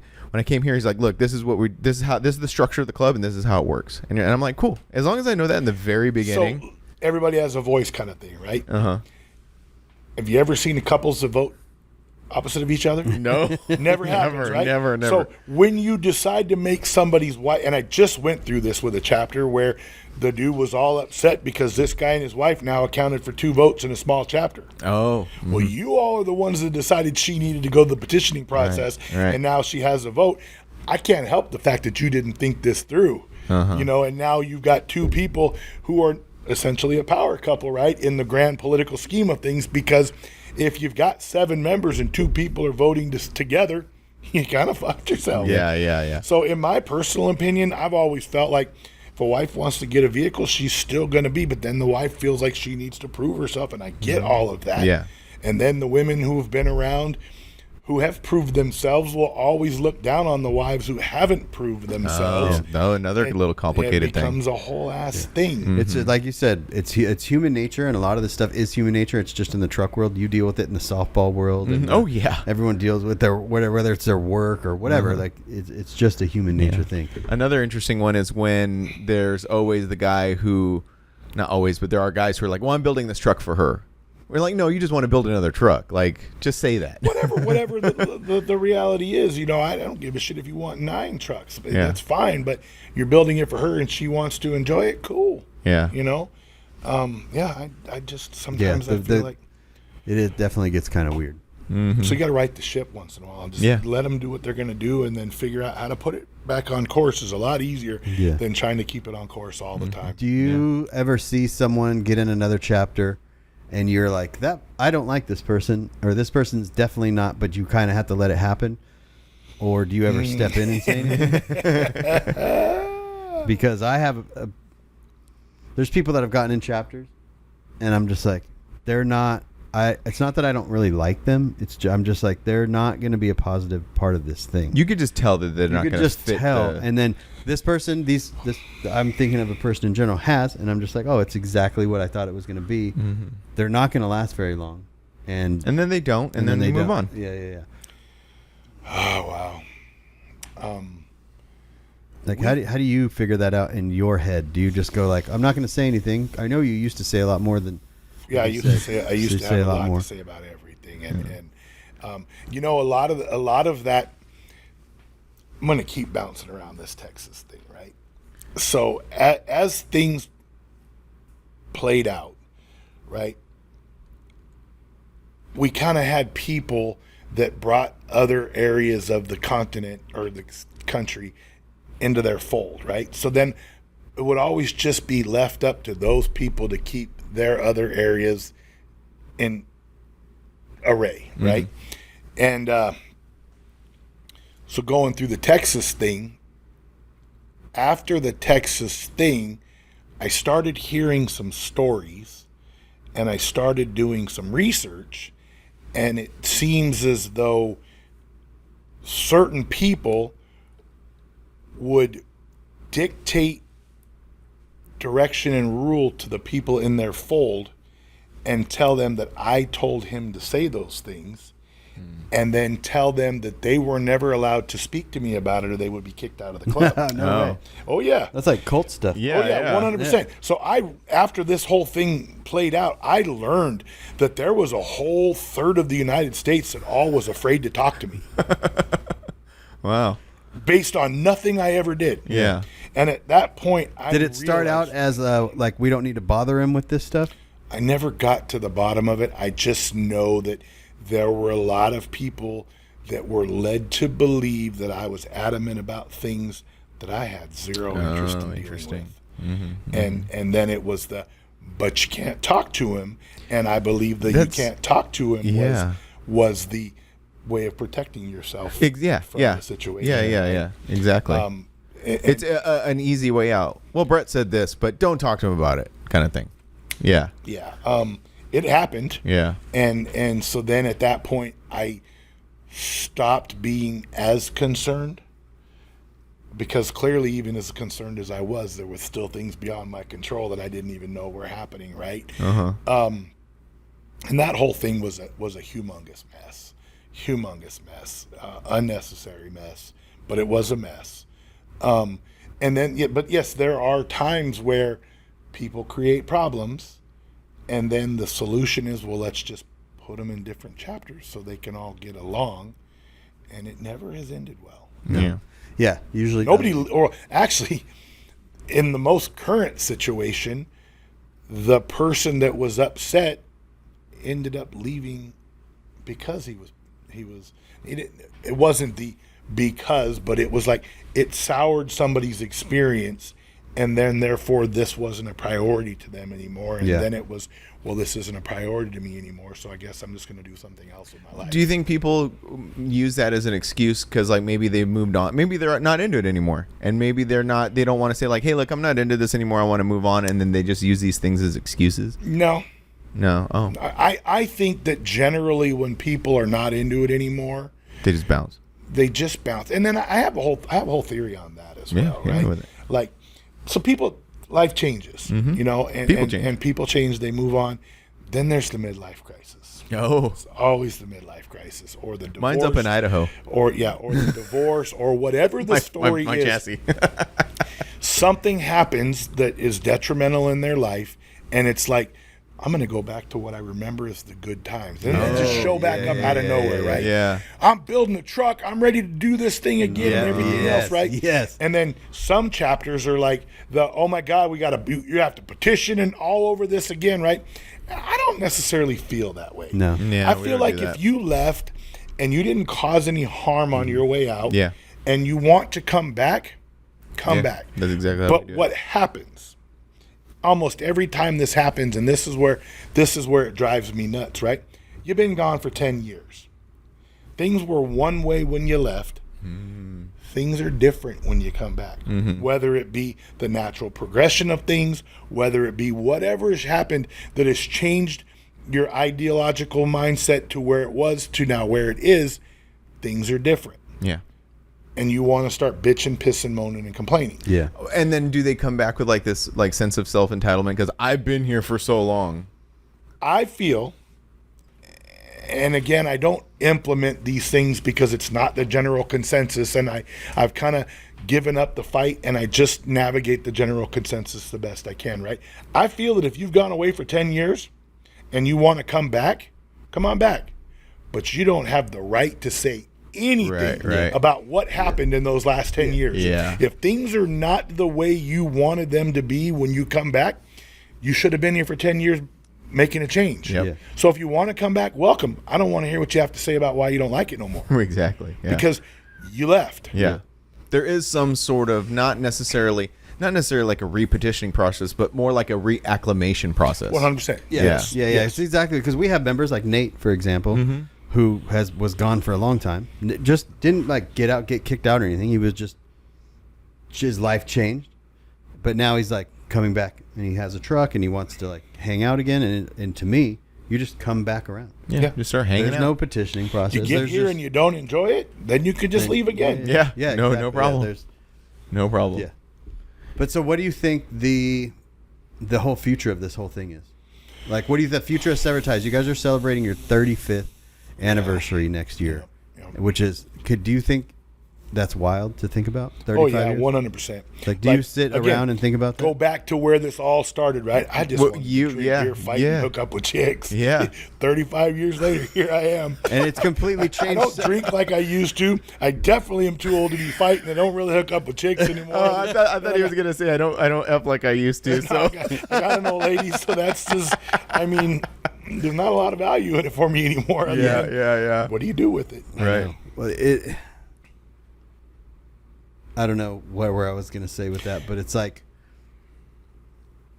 do you make it to 40 years, 45 years, 50 years? Like, I mean, like, I think in a perfect world, everybody thought their kids were going to step up. Yeah. You know what I'm saying? Mm-hmm. I'm leaving this legacy to my children, right? But we are now in an era where the majority of kids don't give a shit about driving. Yeah. I watched a thing one time that said people would choose unlimited internet speeds over a driver's license Yeah. at Oh, for 16 sure. anymore, you know? And and it's then, like, well, then do you ever think about the legacy? Like, you're leaving this legacy of Sever Ties and da da da.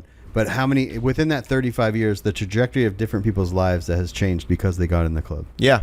and not even the trajectory of their lives, their entire existence is now based on this river run they went to back in the day to get messed up, and now they support their family based on like their. how many of them are actually supporting their family? I don't know, but I've always thought about. No, I like, don't necessarily think it's like financially supporting their family. It's just you have like No, people but like some me. people like started shops. Some people. Oh, you that's are what I'm talking saying. about Like I that. am talking Oh, about oh, that. I Like, see. Okay. Like there's me.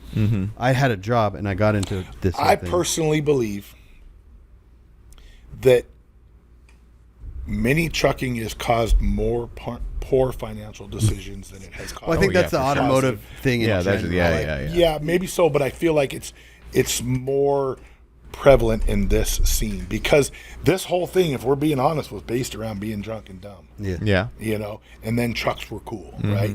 I mean, we all built mini trucks back in the day because chicks thought it made. Well, you it had cool. to spend the money to- I built that dually. Let's be honest, right? I built that dually, and I don't know if you shot it for a magazine. It was very clean. Are you talking about the red one or the red one? the red one? Okay. I listened to your podcast the other day talking to somebody where you're like, everything just works. And I remember when you shot my dually, you were afraid to open the door, and I'm like, why? Well, I don't know. Everybody's truck's got all these hiccups. Yeah. Dude, I'm an everything works guy. Yeah. Everything in that truck works. Yeah. Like brand new. Everything works. It was a very clean truck, and I thought, this is going to change my life forever. You know what I got? A bunch of old men at the gas station tell me how they have one just like oh, that. yeah, Different. yeah. I went just like we're talking 800 horsepower LS, multi 8,000 watt stereo system, bags 22s, beautiful paint. I mean, it was a nice badass interior. It was a badass truck, and one chick. As long as I owned that truck, one chick, and it was actually two chicks. I'm sorry. The one chick, it was in front of the RV at your show. And it's parked out there in this old haggard broad with leather skin. a river, some old river. Definitely She was old river 28. broad. Yeah. Definitely old river broad. She walked around the truck a few times and she goes, "Ooh wee, whose truck is this?" And everybody turns and points to me, right? She goes, "This motherfucker just oozes testosterone." There was that one, and then there was a time that it was parked in Canyon Lake on Halloween. It was parked on a main street in front of somebody's house, and this local chick who she owns a shop doing jet boat fiberglass repair, saw it and took a picture of it and put it on Facebook, and then somebody tagged me. She's actually a really cool chick. I mean, it wasn't a dating a chick kind of thing, but she's been into boats all of her life. Got an old man that was into drag boats, and she has a crew cab OBS dually. super rad chick. Got a dude owns a company out in Hemet. You know, only 2 girls that ever had anything Oh to do yeah. with that The truck. funniest video I ever saw was the guy's like polishing his car. He's like, man, you know, put so much money and time into this thing, only to go to the gas station and have a bunch of dudes tell me how cool he's all. This is the gayest thing I own. Yeah. But if we're winding down, the one question that I've always wondered is, who was the first one to put their fingers together and make the diamond? Because we always get like, because our thing is FFF, so we always get, what does FFF mean? And there's like a story, and then there's like some legend. If I told you I knew it, it would it would be a complete and utter lie. Yeah. Was it something from the start, or was it something that came later? It came at the runs because we would walk over there to the stage at night, right? And then we would always go in a big crowd, and then it was everybody's up there with the camera taking a picture of the crowds for the show coverage, and that's where it originated. I don't remember who was. If I was to The ever first tell person you going, who was the first person to ever do it, I would be a complete. So and many utter things lie. originated at truck runs. Yeah. Yeah, And you know what else originated at truck runs? We call it Kurt Forkgren. yep. His name's really hard to spell and even harder to pronounce if you don't actually hear it. So I used to always call him Kurt Porkrind. And Kurt used to do this thing. It has no rhythm whatsoever, right? And we would go to all these river runs, and he would find a chick, and he would grab onto him, and he would do this back and forth kind of grinding thing that he would do with all of them. So I nicknamed it the Pork Grind. That's hilarious. Now, Severed Ties, there's only basically 2 clubs who have successfully taken a hand sign and made it like part of their thing. Is Severed Ties and Freaks of Nature are the only 2 clubs. Everybody's tried. Everybody like No Regrets did the whole like star like thing. 6 of them. They're all- Yeah, that was and don't get offended, guys, but like that, you know, come on. I got arrested in Phoenix one time. I truly believe, and there was maybe it was a rumor, maybe it wasn't. The Phoenix guys were bad. They were. They were horrible. Joe Mama. When he used to contribute to Grinder magazine back in the day, he had a little column, Ask Your Mama, basically, Joe Mama. And he used to be like, when you're in Phoenix, hit me up. And I wouldn't do that. No. No. A lot of trouble. A lot of trouble happened in Phoenix. A lot of trouble happened. And then how did that? Because like that's Joe Mama, which everybody's No, called. Joe Mama was not actually the Phoenix. He No, was, I know, but people would just call him Mama for short, and then people refer to you as Daddy. So like, how did the daddy thing was a Courtney joke. It was a Oh, joke is that that- Courtney started. Oh, it fucking okay. stuck, and it's. Let's talk about Courtney jokes. No, hold on a second. I want to talk about my trip, because I'll tell you Yeah. the Courtney joke. It's amazing. Yeah. I want to talk about my trip to Phoenix. So at one point, I believe there were rumors that we were actually targeted as a gang. Oh, I heard those. In Yeah, Phoenix, yeah, a part of the right? lore. Part of the lore. So I was in jail in Phoenix one time. That's what I do. And it was a night before. It was like one of the second or third year of Severed in the Southwest, and I had a little incident at the bar on the way to the bar, and I ended up going to jail. And as I'm being released, and of course nobody's coming to get me. This was before everybody really had cell phones. Nobody actually knows, other than the people that watched me get arrested. Nobody actually knows where I'm at. So the show must go on, right? So I get out of jail. The following morning, the show's happening that day. But as I'm getting out of jail, I see this big Severed Ties logo carved into the wall in the jail.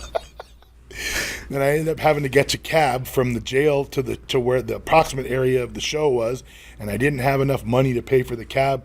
So when I told the dude how much money I had, he just pulled over and dropped me off, and I had to walk the rest of the way to the show. And that's so funny because now you see this, like, if this picture sticks out in my mind is Rich and Joe, like, hanging out. Now, if you would just look at that photo just out of context, you're like, oh, who are these nice older gentlemen? And you have no idea what these 2 fools were up Joe to. was always a clown, right? Never, just not very aggressive, just funny, kind Joe. of dumb. Jamal. Yeah. Yeah, right? Oh, my God. The story that was always interesting is the homeless guy that you picked up and took to the Oh, that's legend stuff right there. right? Mitch. Now, there was never any contact with him after that? So I was driving. I had gone out to a tattoo convention, so I was going to be late to the show. So I rented a car, and I was driving out through the desert between 29 Palms and the Rice Road stop sign out there, and the dude was just walking down the street. Middle of summer, got to be 115 out. Got on 3 jackets and a leather top hat. Big old afro, right? I'm feeling bad for the dude.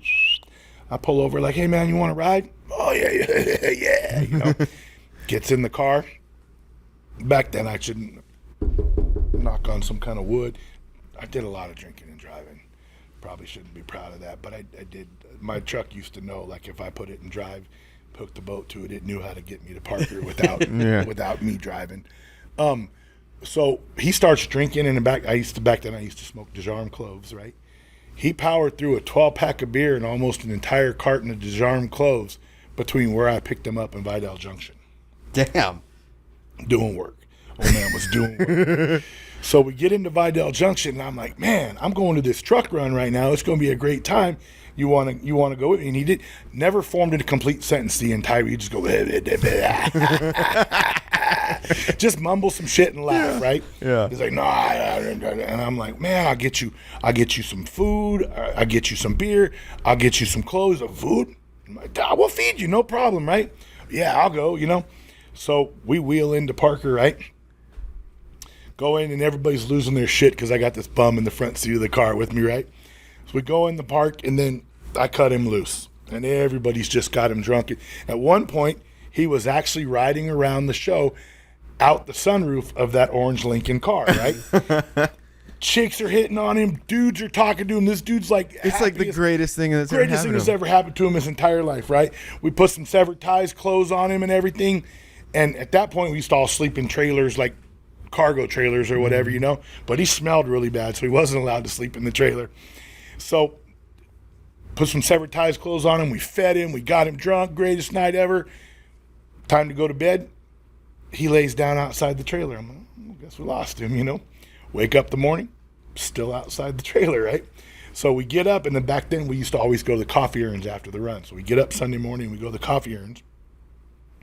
And we used to take over that place. Like, literally, we'd fill the entire restaurant, and there would still be a group of dudes waiting for somebody else to get up so they could sit down, right? So I take the dude to coffee urns and buy him some breakfast, and then after everybody's all done, they put together all their leftover change and whatever ones they had. Probably came to about $500. Gave the dude all the money and sent him walking. And at that point, he was trying to get to North Carolina. Mm-hmm. But he had a bright red severed tie shirt, like the Hot Wheels logo one. Mm-hmm. 2 weeks later, somebody saw him walking through Hemet.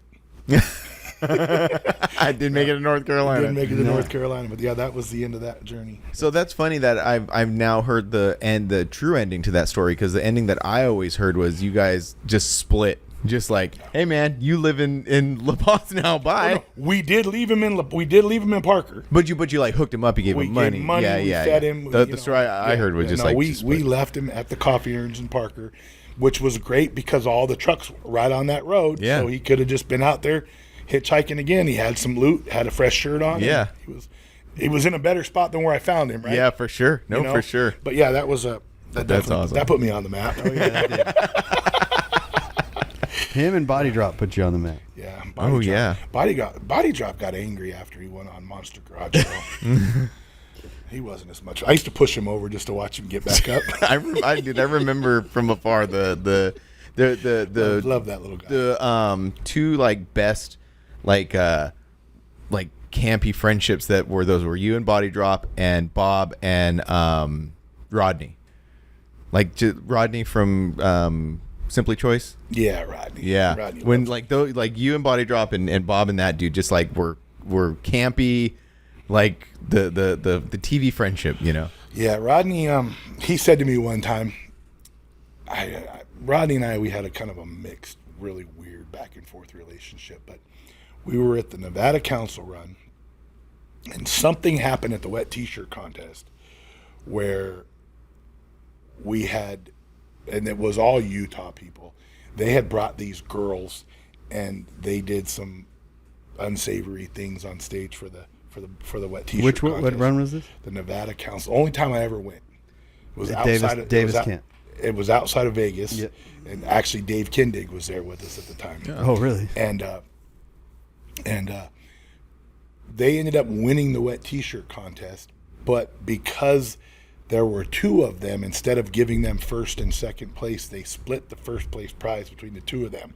So second and third place actually ended up making more money than Oh yeah, that's I might messed have up. video of this. it pissed me off a little bit. They were really mad about it, right? Yeah.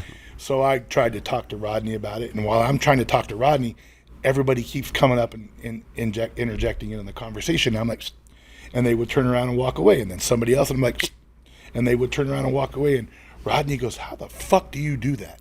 And I go, "What do you mean?" He goes, "Why do people listen to you?" I go, "I don't know. They just do." And he goes, "If you could put that in a bottle, you would be rich." Yeah.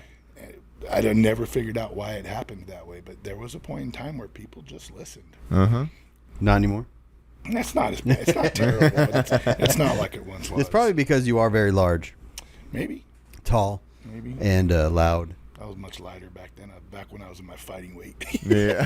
Fighting weight. When was the last time you got in a fight? Oh, A good one.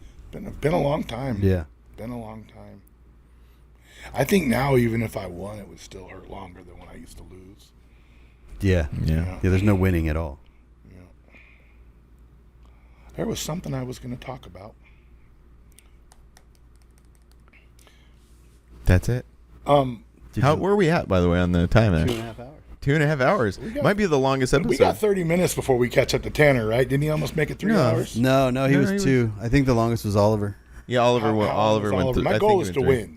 Oh, then you got about Then a we half got. hour. Then we got about 30. I got nothing else to do. I could do this all day long. We got until we have until 2. What happens at 2? Another person comes in. Who? Steve Wilkes. I No do. regrets. I do know of him. I don't know him. Mm-hmm. I know that he did an amazing job on that Impala. Yeah, he's Oh, yeah. he's a great car builder. I've never seen his shop. Never. I don't think I've ever met the dude, but I'd have some respect for what he's done. Yeah. He's got cars sitting in the Peterson right now. He's got there's a lot of stuff because he doesn't put himself out there. Yeah. He just builds the cars and moves on to the next one. So Yeah. it'd be nice to kind of get an insight of that. Yeah, and no, I'd be definitely worth listening to. Yeah. Like I said, I don't think I've ever met the dude, but I do have some respect for what he does. Yeah, Yeah. for sure. Yeah. So what else do you want to talk about? You want to talk about the future of? Oh, we were going to talk about Courtney jokes. Oh, yes! I'm so glad. I need to make notes for these. This is one of my favorite stories of all It's the time. worst story ever, You were highly upset. to say the least. So I can't wait. Yeah. You don't? Do you have any? No, no. I have no idea. Oh yeah, Here it's the we go. best. So it was a photo shoot that was happening, right? Or- No, you want me to tell the story? Yeah, tell the story because I know what happened, but I don't. I just know Courtney did this thing to your truck, and then you saw it and you left. So, as the story unfolds, I had just gotten a camera phone, a couple previous to this, and at this point in time, Captain, Ghetto Bob, and I all used to work at a shop down in L.A. So I would drive to Captain's house. At that time, he lived with Courtney, and Ghetto Bob would meet us there. Ghetto Bob might have actually. No, I don't. I'm not sure if Ghetto Bob lived there or not, but I would drive there. Me, Captain, and Ghetto Bob would drive down to L.A. together to go to work, right? And one morning, I'm waiting for everybody to get ready, and I'm in the house, and Courtney come out in his underwear. And he was standing in the doorway like this of the sliding glass door to the backyard, and I had my camera phone, took a picture of it, made a T-shirt out of it. The T-shirt, it was just an iron-on. It was back, this was a long time ago, back in 03, 04, So technology wasn't great, but I got one of them print-on transfers, put it on the shirt, and it said, "Wanted, the Burrito Bandit." And it was a picture of Courtney standing there like this in his underwear, right? Apparently it hurt his feelings, or he was upset about it. He didn't let on to that until much later. I thought it was just a harmless joke. But we used to do some pranks. Like at one point, I put an ad in the Cycle Trader of a really nice chopper, and it said, "Caught my husband cheating, his loss your gain, super cheap price." And I put Courtney's phone number, and Was it said, Courtney's bike? No, Oh. no, it was just a random. Oh, just a bike random I picture. took, and then I at the bottom it said, "Ask for Carmela Teets." So we did this back and forth, but apparently the shirt was a little too much. I learned later on. So Courtney tells me I'm building my F-150 for SEMA at this point in time, right? And he tells me he wants to use my truck to do a supercharger tech article. Who doesn't want a free supercharger, right? So I'm like, yeah, sure, no problem, dude. And so the deal was, and it was like we were under this crunch because I had to take it to Vegas because it was going to be painted in Vegas for SEMA, and it was going to be final assembly and everything was going to be in Vegas, right? So we're under this crunch, and so I told him, I'm like, bro, I can't do it right now. Nope, I'm under a deadline. Got to have this right now, right? So the plan was I was going to drive it to Courtney's house in the morning. He was going to take it that day while we went to work. And then when we got home, which I thought it was a little odd that they were going to have a supercharger done in one day. But he told me there's a whole group of dudes. We're going to get it knocked out. I'm like, free supercharger. I'm a tight ass, like free shit. So I'm like, fuck it, let's do it, you know? So I dropped the truck off. We go to work. We come back. Truck's not back.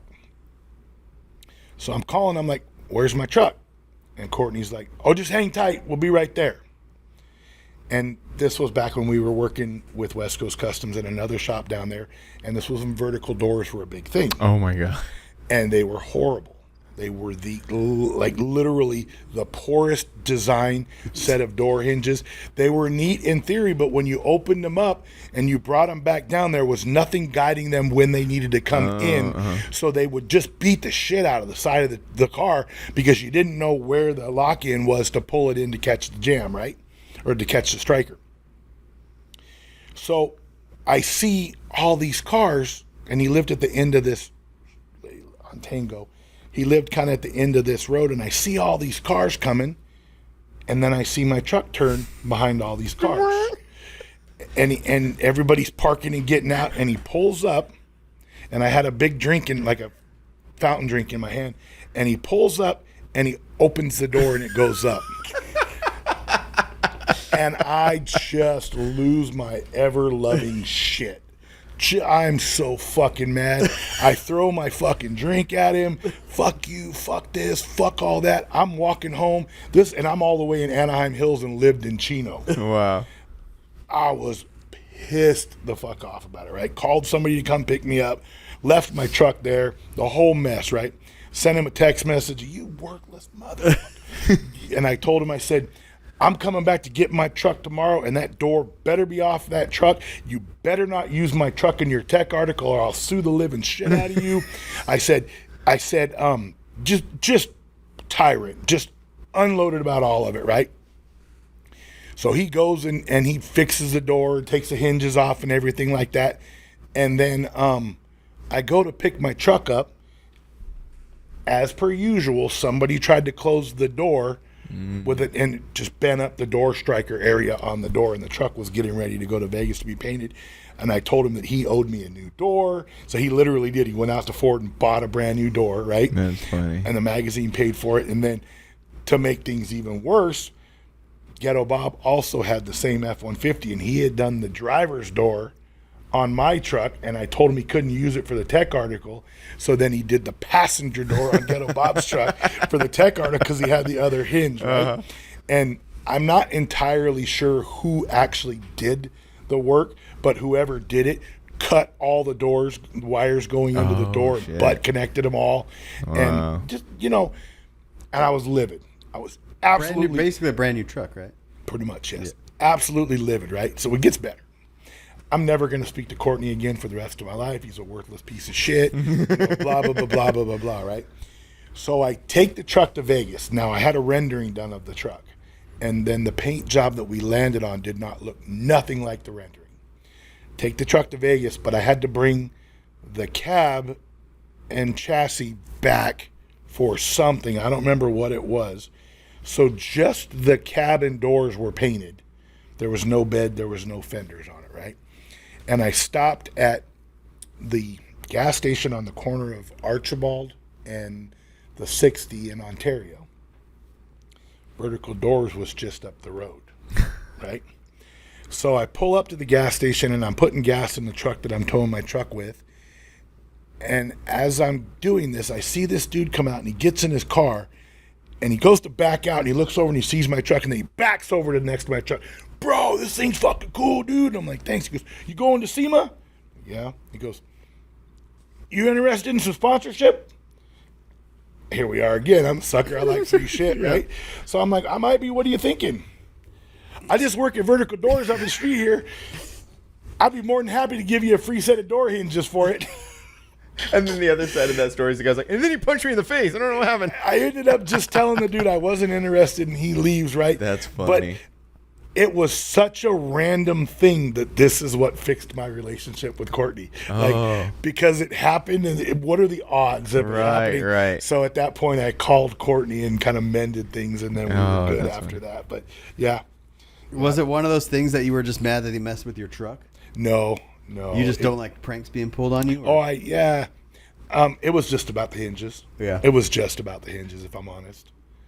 They're just so bad. Yeah. They were Oh, just, we had done a car for actually I don't want to get into it, but a very, very expensive car that had a really expensive body kit on it, and for a very high profile client, and they wanted it in their booth, and they put them shitty hinges on them. You don't have to get quiet because You're Oh, I going know. to talk. Nobody's listening. Who's listening? Everybody listening right now, they're like, Maybe it's going to work. Maybe they're all in their car going.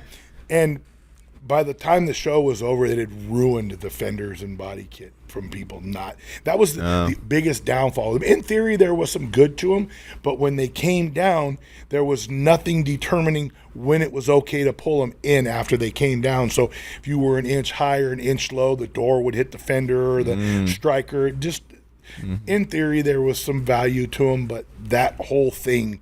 yeah, If they could have it was solved just that. crazy. I just remember being at the Ludacris show in Chino. oh, yeah, that was And like you the would, and you peak. kind of just, if you stood back and looked at a certain Down the angle, aisle. it looked like sailboats. Yeah. Yeah. And then they were like just doing this. yeah, in and the then wind. all of them were going Yeah. because you don't realize how heavy those doors. Oh are. yeah, door is heavy. The severed, so the prank that's very funny. The T-shirt thing, you still do that today. Yeah. Jake's mom. Yeah. Shout out to Shout out Jake's to mom. Jake's mom. I heard she's like the hardest lady in the Oh, Midwest. She's an amazing woman. She's an amazing woman. She smells like cigarettes and CVS perfumes. Yeah, she's an amazing woman. I mean, it is Oklahoma. Yeah. So recently, I was talking to Sean French from Fat Fabs, and he's like, "Dude, you're not going to believe what happened." And I'm like, "What's up?" And he goes, "Cause I made all of them shirts over there, right? And actually, they all paid me for them, so I didn't give anybody anything. I did give Jake and his mom free shirts though. yeah. But he had his shirt hanging on his chair in his office, and from a distance it looks like somebody sitting in his chair, right? Jake's mom come in and slid around the corner and saw that and unloaded on him. That's funny. Yeah. Did she Now not for- see for- the T-shirt? Oh, it was the T-shirt. It was the shirt, but did she not see it prior? Oh no, Jake wore it to Mother's Day. He told me. For reference, Jake's mom is a Oklahoman who drives a cement truck. Well, she doesn't anymore. But she used to drive dump. Drives a dump truck. Yeah. Smokes cigarettes. Just So you know where this whole thing started. no. We used to, Jake and I, we would post memes about each other's moms being whores, right? Just to see, As one does. As you do. just to see who could get the most likes every day, right? And so one day, Jake and his mom were sitting somewhere, and he records this video and he posts it on the internet. And it's his mom standing there, and there's a red dually in the background, and she's standing there, and she's wearing a Fat Fab shirt, and she looks over at the camera and she goes, "Fuck you, Britt, and your lard ass mom."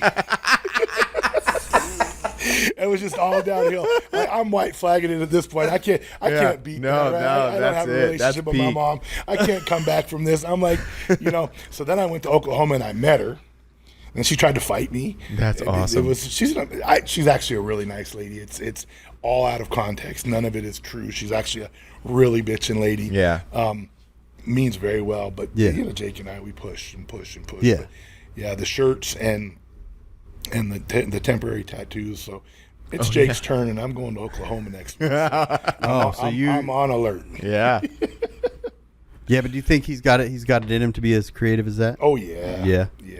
Yeah. Yeah. I think so. He does seem like the type of person Yeah. that would make it spend quite a bit of time on this prank. Yeah. Oh, I spent a little bit of time. Yeah. Oh yeah. Well, that's the best part about pranks is when you do spend the time Yeah. and invest. In The it. only thing that sucked about the whole deal, and I blame Jake and I hate him for this.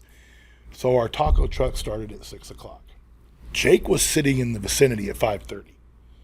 Who's going to get up and go do something else when there's tacos coming at 6 o'clock, right? So I'm counting on the fact that he's sitting right there. And so I wrangle everybody, phone calls, text messages, go put your shirts on. We're meeting at 6 o'clock. Yeah, he wasn't there.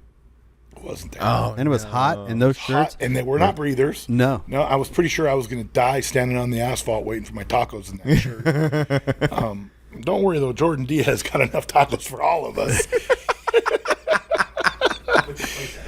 It didn't really matter because it was a set amount until we're out of food kind of a deal. But Jordan definitely got his money. He got his worth. Now, when did Jake actually see the shirts?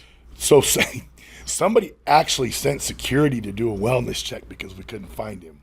So he probably about 6:30 is when he come around the corner and saw them all. But it didn't have the same pizzazz. Yeah. Because there was 30 of them. Yeah. Oh yeah. Yeah, it didn't have the same pizzazz as it would have had. But then he FaceTimed his mom so she could see him, and she's like, "I'll get you, Red." Posted mean things about me on the internet and everything else. Maybe That's she's awesome. going to show up with him at the show. I gave her one. I sent one home for her, so I mean, I hope she does. Well, Yeah. Jake's like one of those. What I was talking about is like how this whole thing created its own economy. You know what I mean? Like his shop is like this crazy thing that came out of like mini trucks, right? Or I mean, mini trucking. Like I don't know that Jake's he was story, ever a but mini truck guy. I mean, hats off. The dude's doing big things. I'm proud of him. Don't get me wrong. But I don't think I don't think it came from mini trucks. They do have their mini truck Sunday they used to do for a while. Yeah. But I think it was always full size. So when he started that thing, he just had a big shop outside of his house. And I tell you, if you ever go to Jake's house, don't park on the lawn. no. Do not park on the lawn. Carrie will chew your. It cost me 2 bottles of wine because I parked on the lawn. 'Cause you parked It was on a hybrid even, and it still didn't matter. Don't park on the lawn. Yeah. But, so he was working, had a full-time job, and then he was working out of his garage at the house on nights and weekends, and then quit his. I think, if I'm not mistaken, I think he used to pump oil from like fast food restaurants that they drain out of the fryers or whatever. Something like a truck.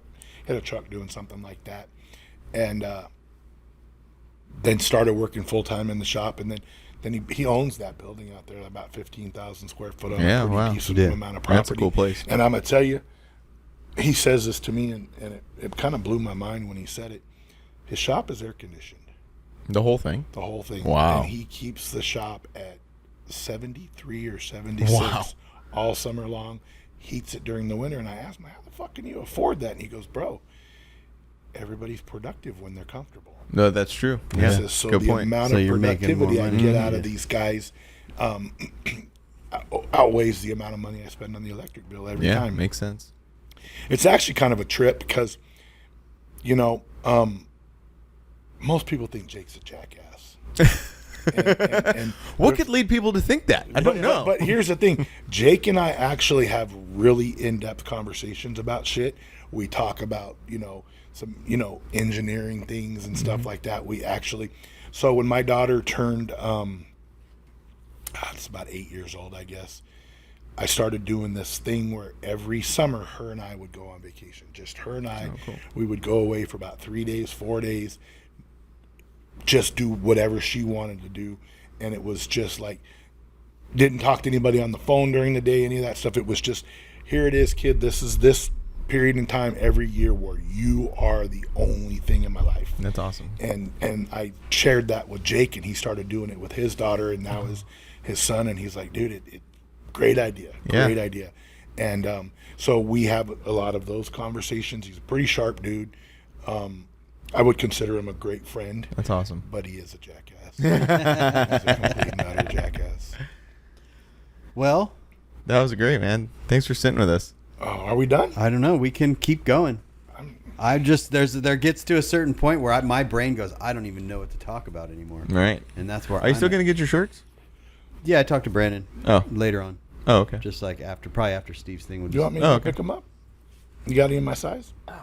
No, I didn't get no talls. What the fuck? I'm telling you, dude. My life is. life is getting bad. Finding shirts that fit is. I'm gonna have to start just wearing all black T-shirts. 4X tall is getting hard to come by. Not 4X, 3X, bitch. It's not even. It's not even the X's. It's the. I mean, I could wear a 3X, but every time I raise my arms, you guys Yeah. are gonna see my lucky belly button. Yeah, yeah. The talls are definitely a thing. Not a lot of people make them. No. Yeah. It's getting hard. Kindig used to always make dolls for me, but I don't think they do that anymore. Was he part of Severed? Kev is, Oh, okay. but I've known Dave and Kev for long before they even started that shop Yeah. or around that time.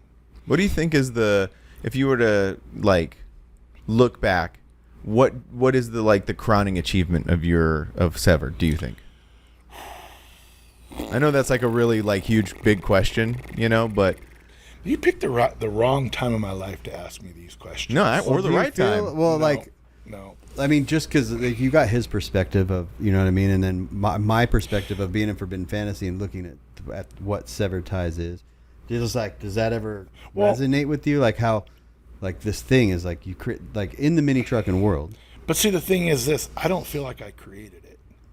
I feel like it just happened. You almost nurtured it kind of thing. Maybe that's the right Yeah. word. But I will tell you this: Brian and I have talked about you quite a bit. Me? Oh, Yes, jeez. we've had several conversations about your perspective on things and just I don't listen regularly, but I listen and I'll go back to old episodes and newer episodes and just things that I find might be an interesting topic.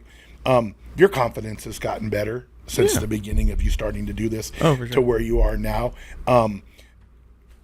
With all due respect, you used to kind of feel like a fanboy. Now you feel more you feel more like you understand it and you're but your perspective is extremely refreshing.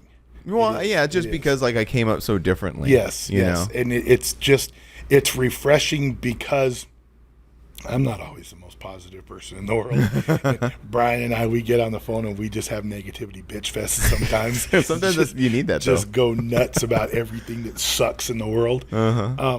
And you're habitually positive, and it is very refreshing. So thanks, man. Hearing some of the things come out of your mouth and your perspective of it, eye-opening a little bit, yeah. But I don't feel like I created it. I feel like it was just good times that accidentally ended up being a bigger thing than it was. When this started, it was no more members, no more chapters, no more nothing. Just the 7 of us are going to party and have fun. And here we are. Yeah. Those 7 people are they all still around? No. Fast Eddie just reappeared out of nowhere recently. Kurt's still around, but Kurt wasn't actually one of the original 7. Oh, really? No. It was Mike Donahue. I don't remember exactly who it was. But yeah, it was, I think Hector from number 3. He's an amazing dude. Hector's a strange cat, and one year he called Jamie McBride and let him know that the hierarchy in this club is Brett, Kurt, and then me. I'm always going to be number 3 in this club. Oh, that's why you call him Hector 3. So we all call him number 3 now. That's funny. Yeah. A lot of inside jokes. Is there for your 35 years that Jamie Moore planning that thing? It will be 100% 100% planning Jamie. everything. He'll run his ideas by me, and the only thing that I really weigh in on, and I probably shouldn't weigh in on because I guess I have a different ideology of what's cool and what's not, is T-shirts. I like show style shirts where there's some cars and some background and all that shit. I think that, and again, when we started this thing, Big Timmy, Big Time Threads, was a member. And back then, when Big Time Threads business wasn't what it is now, he put some effort into having make sure we had some cool ass shit. Like there was one year where he did this shirt and it was like a planet with a bunch of Severed Ties cars hovering around to it, and it was glow in the dark. Yeah, that's cool. He always did cool shit, and then it got to the point to where it was just single color shirts with some sayings on the back of it, and I don't care for that stuff. A lot of people do.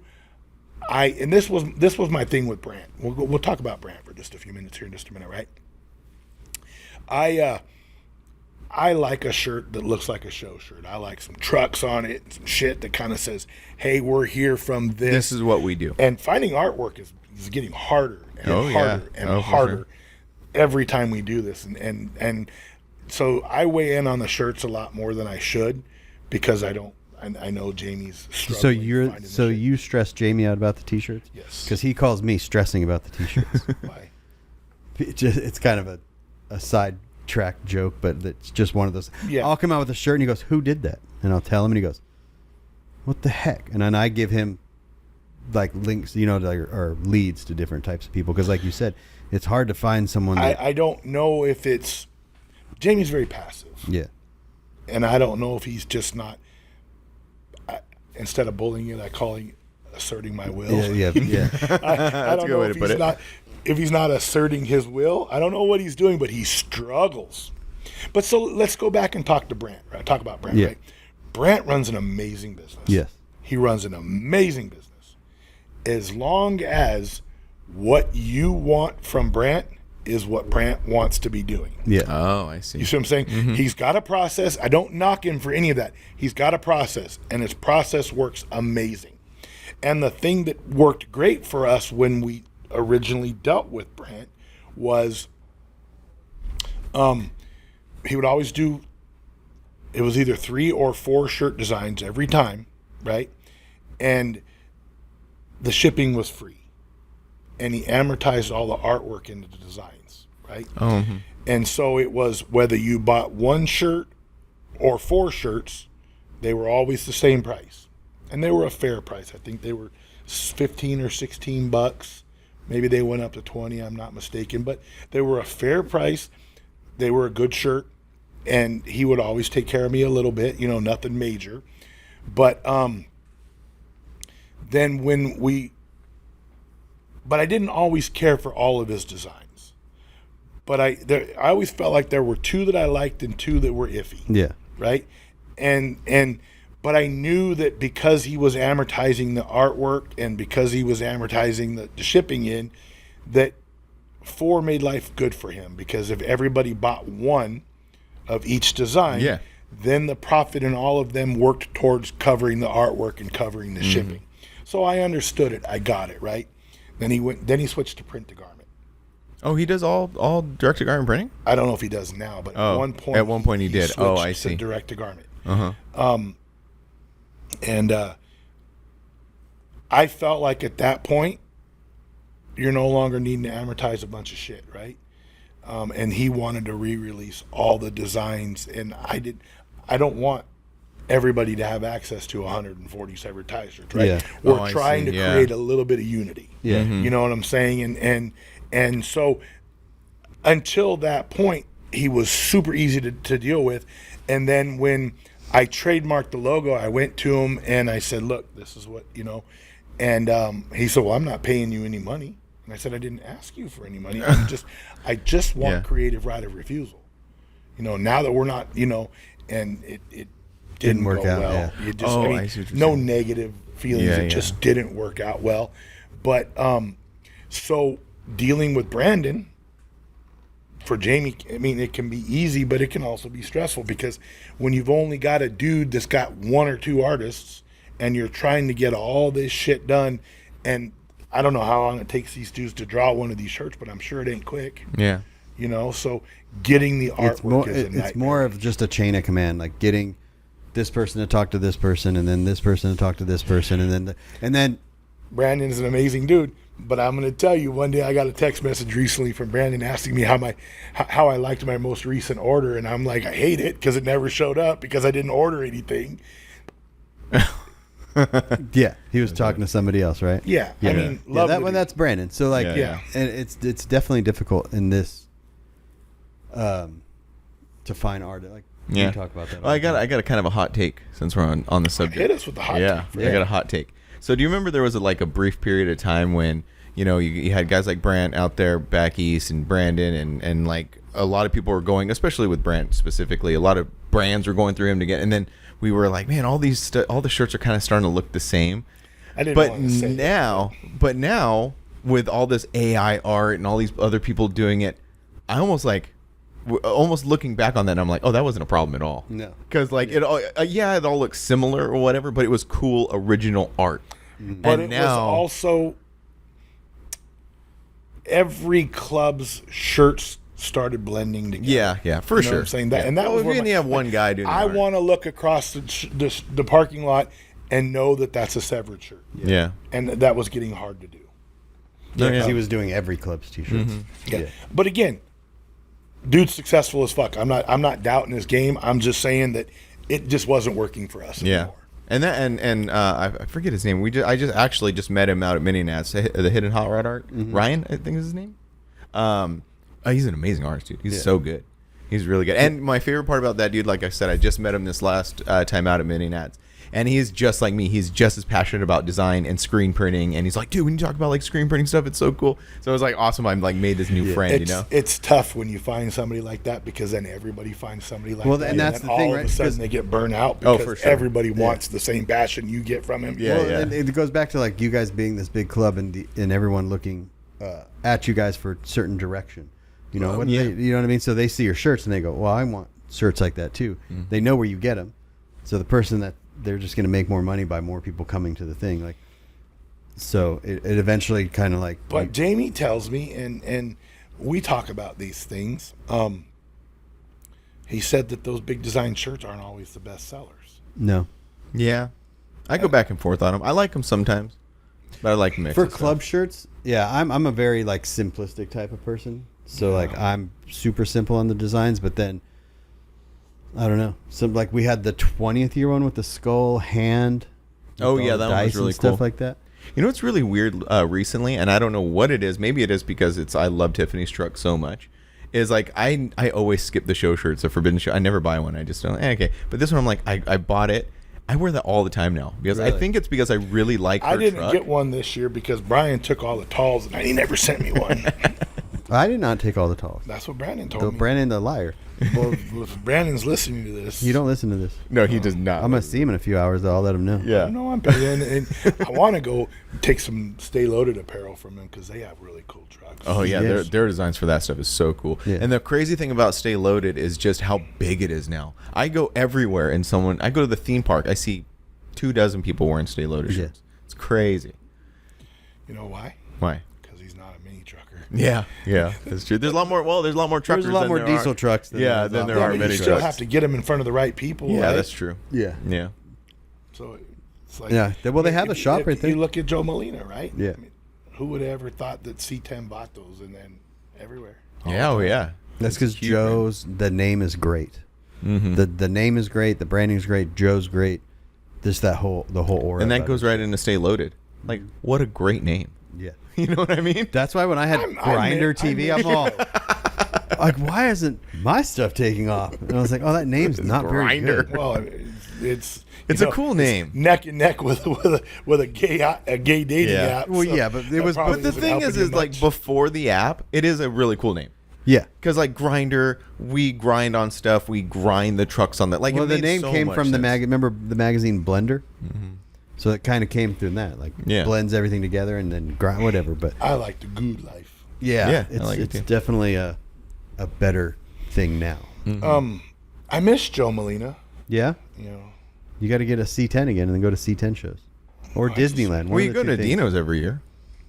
you don't spend any time with Joe at Dino's because That's true. He's really busy. He's always Yeah. busy. Yeah, he's really busy. Yeah. Yeah. Go to Disneyland with us one time. I don't ever get invited. I know. Morgan says she don't invite you because she knows what the answer is going to be. Huh. No, you're not going to go. Oh. Yeah, Oh, this is not recording anymore. Oops. I'm not a Disneyland person. Yeah. I think we're out of. Do we Out of run, memory? do we run out of video? This is the we- blank. Yeah, the did- memory card is full. did the tape we're on in? audio. We're on audio now, so This it's just a. it's just picture. a blank screen. It's just a blank screen.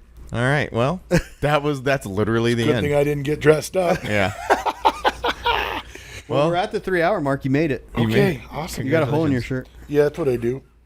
You probably Like, need to get it's some 'cause- new Sever t-shirts. Dude, I know a guy who makes them. I know a screen printer that can make them. No, not this I got a one. whole cabinet. I probably got 150 brand new T-shirts in my closet.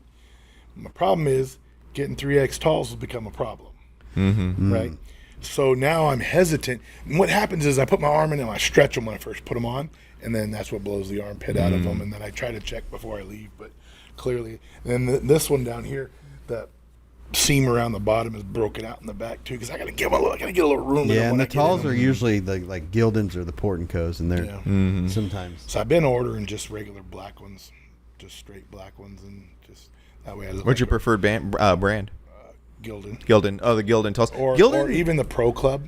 Oh, well, Pro Club's like the OG. Like that. Those are the Yeah, best but ones. if I feel like if I just wear a black shirt, then I feel like an internet influencer. Or a security guard.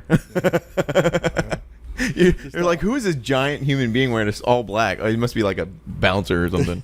I just want to be an influencer. That's all. Yeah, You want to be an influencer? you are. You are an influencer. You're influencing us. Unfortunately, Yeah, you influence all those guys. Mike's all. No, he doesn't. Mike's been a trooper. He's been here for the whole time. Yeah. 3 hours. Was it boring? No. Mike was just here to learn. Oh. Just to listen, take it all in. This morning, said, "What are you doing? Working? You wanna come with me?" Are you working right now? You know. What we should, He was my new hire, but he quit the next day. let's try this. What are we doing? We're calling Kev right now. You got to put it up to the mic, to the. Like Oh, this is the bonus blackout content. Yeah, like there you go. Yeah, like that. We're calling Kev Dog from Kindigit. Uh-huh. He's not gonna answer your phone. Hola. Hey, Oh, I want you to do me a favor when you get done with this phone call. Yeah. Call Josh over at the Roadster Shop. Tell him that I'm over here doing real podcasts right now. I got time for that shit. Hey, how did the podcast go, dude? Well, you're in the middle of it right now. You're We're on talking it. You're on it right now with Frank and Brian. He's all who? Yeah, dude. Can I swear on this podcast? I've been swearing the whole time. Frank doesn't swear very much, but I swear I cussed him I'm an out for angel. all of us. Hey, so what do you guys? Hey, so what are you talking about? Are you talking about your humble beginnings and all that fucking soft shit? Or are we talking about real things? Well, I don't want to talk about real gangster shit because I don't know who's listening, but we went around the world a We little bit. dabbled a little bit. But I just want Josh to know that I'm doing this instead of that shit. Well, yeah. I mean, fucking. You probably should fucking send me a video and I'll send it to him. All right, I'll take a video of us talking about how we'd rather be doing this than Josh's podcast, and fuck that shit. Hey, and remember this, bro. You can talk about gangster shit because I don't think you've done any of that shit in like 7 years, dude. That's Is that limitations. what happened? yes, yeah. My statutes Yeah, are you're good and I'm good. golden. Yep. Okay. Yep. Is there there's senior gangster shit? Old people gangster shit. Yeah, hey, Brett's still be doing that though, for real. He's a OG status now. I'm an OG doing gangster shit. Yeah, he'd be fucking shit up in the Walmart. Down at the pool in my 55 and over community. Huh? Yeah, I wasn't gonna bring that up since Listen, you just gotta own it, dude. You just gotta own it. Are you by yourself? Nah, we forgot to talk about Does it. not- You're breaking up. I hung up on him. Wait, you're the head of the neighborhood watch? Not the head of the neighborhood watch, but I do live in a 55 and over community. I heard That's you run the amazing. HOA. I don't run the HOA. I did. So We're in the blackout period this here, is so how go far. for This it. is how far I've come in life, right? I got this thing about people who don't put their trash cans away on trash day. Yeah. Me too. I'm This like, is why bro, I don't hate the HOA. You can manage to get the damn thing out in time to get it picked up every day. Why can't you ever manage to get it back in the Okay. yard? All right. Well, no. Okay. Well, this is a 55 old. Well, maybe. no. Can I play devil's advocate a little bit? Go ahead, and then I'm gonna tell you why I'm the you're person wrong. you hate. Although I do live in the country and I live on a dirt road. That's your So business. that's my business. However, it's because like I take out the trash. Fine. I take out the trash. I make my kids bring it back, and to get them to bring the motherfucking trash cans back Sounds is to a me like you need to start beating your kids. We're being honest. Like you only got to punch them in the throat one Right, time. right. They will never forget those trash Yeah, cans ever yeah. again. Well, maybe So that's my it. trash goes out Tuesday night. They pick it up Wednesday. Right. On Friday, there's still cans out sometimes. Drives me Okay, nuts. that's Drives me ridiculous. nuts. That's ridiculous. And I think they I do get it one day. on- Sometimes life happens. No, Right? I think they do it on purpose. I think they're doing it to show that they can do whatever they want. Maybe it is. I don't know what it is, but there's something about it that drives me nuts. Right? You think you've come full circle? Let me tell you my story, Okay. and then you're going to tell me if I've Okay. come full circle Okay. or not, right? So now I've moved into this 55 and over community, right? So quiet. 8 o'clock, can't hear a damn. You could hear a mouse running across the backyard at 8 o'clock at night, right? Yeah. I hate when people's dogs bark. None of that stuff. It's amazing, right? It's absolutely amazing. Other than there is no grass, because everybody's yards are rock. Pretty decent thing I got going on. And not only that, it's substantially cheaper because everybody is on a fixed income. Dude, that's Right? Yeah. So, recently, I'm leaving my neighborhood and I see this house around the corner. Trash can been out way beyond the day. Trash can's out for almost a week. Now, Oh, hell no. in the rest of my life, I would have been pissed off. Like, who in the fuck leaves their trash can in the street for a whole ass week, right? But I know this lady's at least 55 years old. There's a possibility she died. So now instead of getting all mad and calling the HOA about the trash can being outside, now I'm concerned Right. that this nice little old lady might have died before her trash cans ever got Yeah. brought in, right?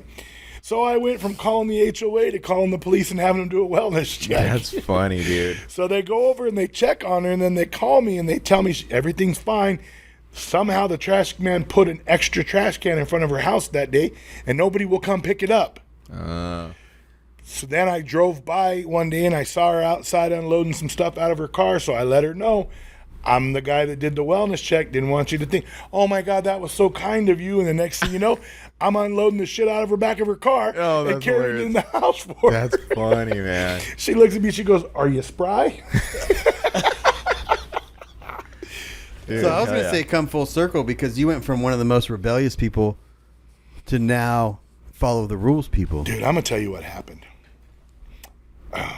I always followed the rules to some extent. Like, I'm a firm believer in, like, well, maybe I shouldn't say that because I did used to have a backhoe in my front yard and we used to build motorcycle jumps at 2 o'clock in the morning, but different times, I guess. Having a kid ruined me. Yeah. Having a kid it does. absolutely ruined me. I was really angry and when I was young too. My kids chilled me out. Yeah, I just felt like I was going at it with the mindset that I'll be lucky if I make it to 60. Dude, I did a lot of dumb shit when I was young. There were a lot of things that there's no reason why I should still be alive today. Right. Right? And I didn't care. Got one run at this, right? Then the minute you have a kid, the 60 years that you plan to be on the face of this earth has now become 120. Right? Because now you're concerned with the state of the union because you have to leave and want somebody that successes you to be successful. Yeah. Do you think also because you have one daughter, right? I have two daughters. Yes. Do you think it's also like a daughter thing too? Maybe. Oh, 100%. Yeah. 100%.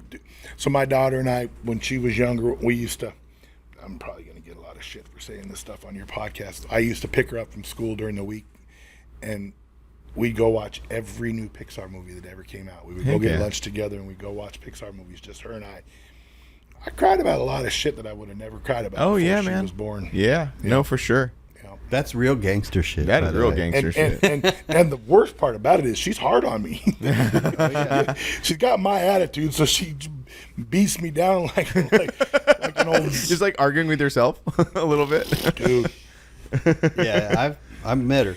So I had to tell her one time,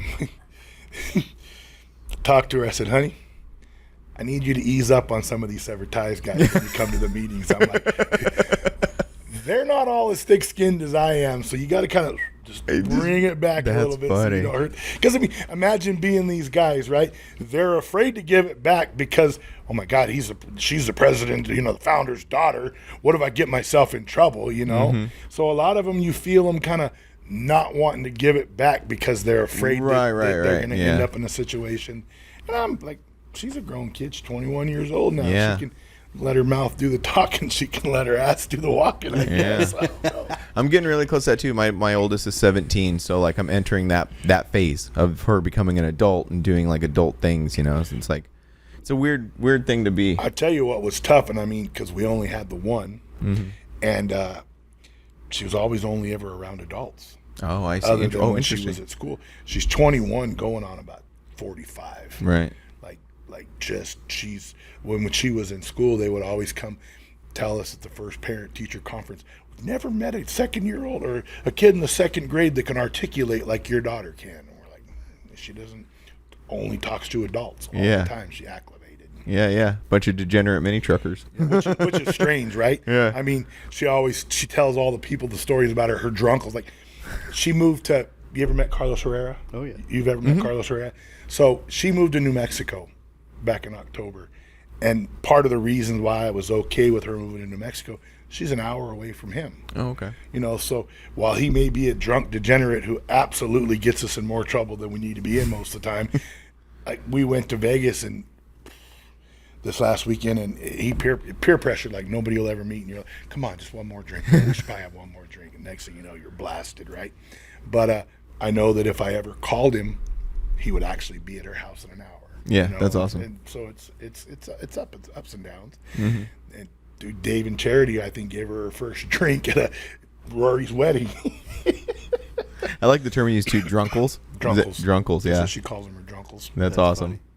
Yeah, it is crazy to think of how big the connections are. Like, no matter where you go, there's something or somewhere. Yeah, it's nice to know that there's a core group in almost every urban area in the United States of America, right? Where you can go there and have Yeah. That's what I like to do with our club now that I'm a part of a bigger club and do this traveling and stuff. And it's that 3-day thing that you're talking about. So when I go visit these different people in our club, I'm like, I just want to live your life for a few days. What do you do in Indiana? We haven't been to Indiana yet, but what do you do in your town? I want to do that for a few days. You know what I mean? Funny story, I went to Arkansas one time to visit Heath Roach and Joey Triplett, and I flew into Arkansas. It was the strangest shit ever. Flew into Arkansas, and then we drove from Arkansas to, I think, LST or Heat Rave, one of those ones, right? But I went in almost a week early and just hung out, and they both worked at a body shop at that point in time. Or no, Heath and Benjamin Portman worked at a body shop. Joey was a cop. But I stayed at Heath's house. I don't remember exactly what happened, but I spent my days at the body shop where Heath and Ben worked. And at one point, they couldn't find me, and they had this big motorhome that they were working on, and it had a big storage. I just crawled into the storage and went to sleep while they were working. And that's me. I'm not a touristy guy. You know, I want to just go experience life. Yeah, for sure. Yeah. I spent the night at Heath's one time, and it involved lots of beer, lots of welding, and guns.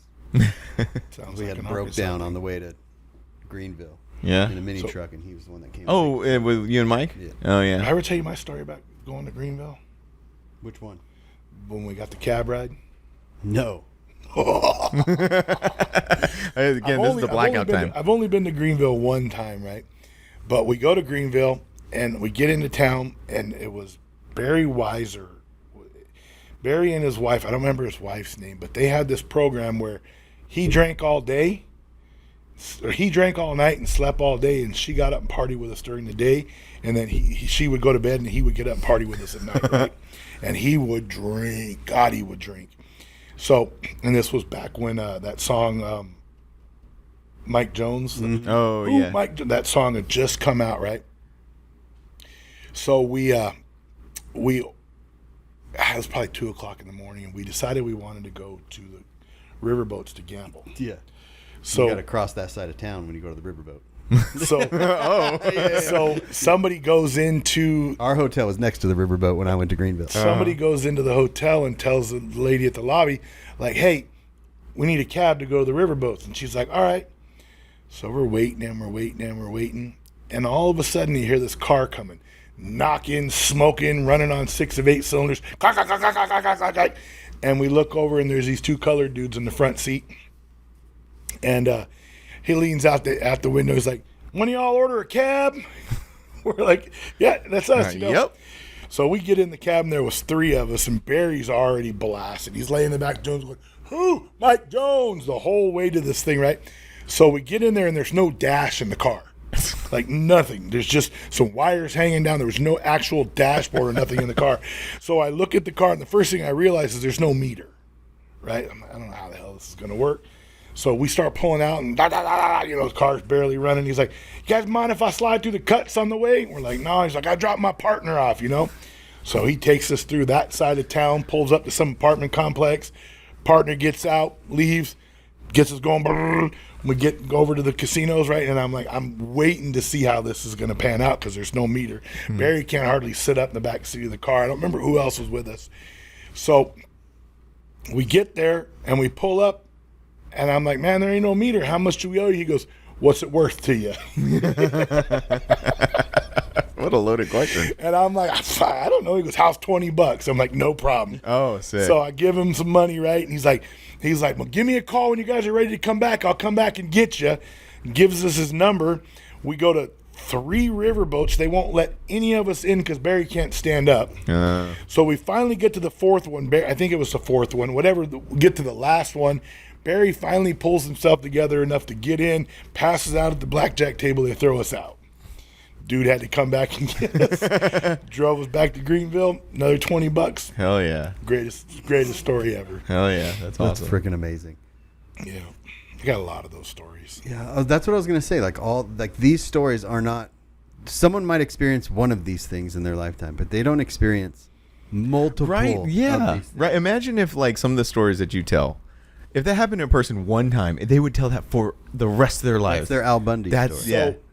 So there's the infamous story that I won't tell on your podcast because it's probably not podcast friendly. Yeah. Oh yeah. But there's the infamous. So a couple years ago, I think it was our 30-year anniversary or 25-year anniversary or whatever. It was in Indiana. And we had to fly into Kentucky, drive across the border over to Indiana. And this was Morgan and Joe were there. And Morgan is the best at this story, right? There's a strip club down the way. And I'm not normally a strip club person. Like, I don't just go to a strip club by myself. But if there's a bunch of dudes, there's going to be a story. If you got a group of people, we're going to go do this, right? So we go to this place, and it was called the Rustic Frog, but Morgan changed the name to the Rusty Trombone. And we get there, and I didn't know this, but you walk in, and there's a taco shop upstairs and a strip club downstairs. And a taco shop downstairs. No, yeah, right. So we all go upstairs, and these tacos were amazing, absolutely phenomenal tacos in the middle of Indiana, along the river in some double wide mobile home kind of setup deal, right? So we get tacos, and we go downstairs, and we're all hanging out, and I see this chick across the way. She was probably close to as tall as me. She was sturdy. I mean, I wouldn't call her fat. She was just sturdy, I right? met my man. But she was pale albino white, like the whitest person you've ever seen, all white, right? And she's just kind of over there hanging out and everything. We're all watching everything go down, having tacos and stuff, and then all of a sudden they call her to the main stage. And I don't remember what her name was. Damn it! I was wanted to know what. I don't remember what her name was, but she gets to the main stage and the song starts playing, and all of a sudden all the other strippers tackle her on the stage, right? Just tackle her, and then she starts flinging them off one at a time, right? And then stands up like she's a Yeti. Roar! And that was part of her gig, dude. Like, she had all the other strippers tackle her, and then she flung them all off like she was a Yeti. Roar! And she stands up, roar! And then she starts dancing. It was the greatest thing I'd That ever is seen in my amazing. entire life. That's amazing. Yeah. Now that's someone who cares about their craft. I'm telling you. That's some WWE Yeah. stuff. There was a calling that she missed. Yeah. Definitely a calling that she missed at some point in her life. Yeah. Damn. That's awesome. But yeah, the absurd amount of just random Waffle House stories and all of the other things. Is that the waffle? Is that the one that you can't tell on the podcast? The Waffle House one? No, this is the timeout in Tyler, Texas. The Waffle House one with the person that was doing their own surgery, basically. Oh, Yeah, we can't talk about that on the podcast either. yeah. We probably shouldn't podcast No, that that's one. either. definitely- That was definitely like, I tell people these stories and they all think I'm full of shit, and then they hang out with me like, we get it now. Yeah. Yeah. Yeah. We understand now. So imagine when you're going to be later on, like when you're a real senior. Are you on a different kind of topic? Have you ever thought about like documenting this stuff? Like maybe just sitting down in front of a microphone and telling these stories? Creating an Yes. audiobook? Yes and no. The no comes from tall guy. Who? Tall guy. Tall guy.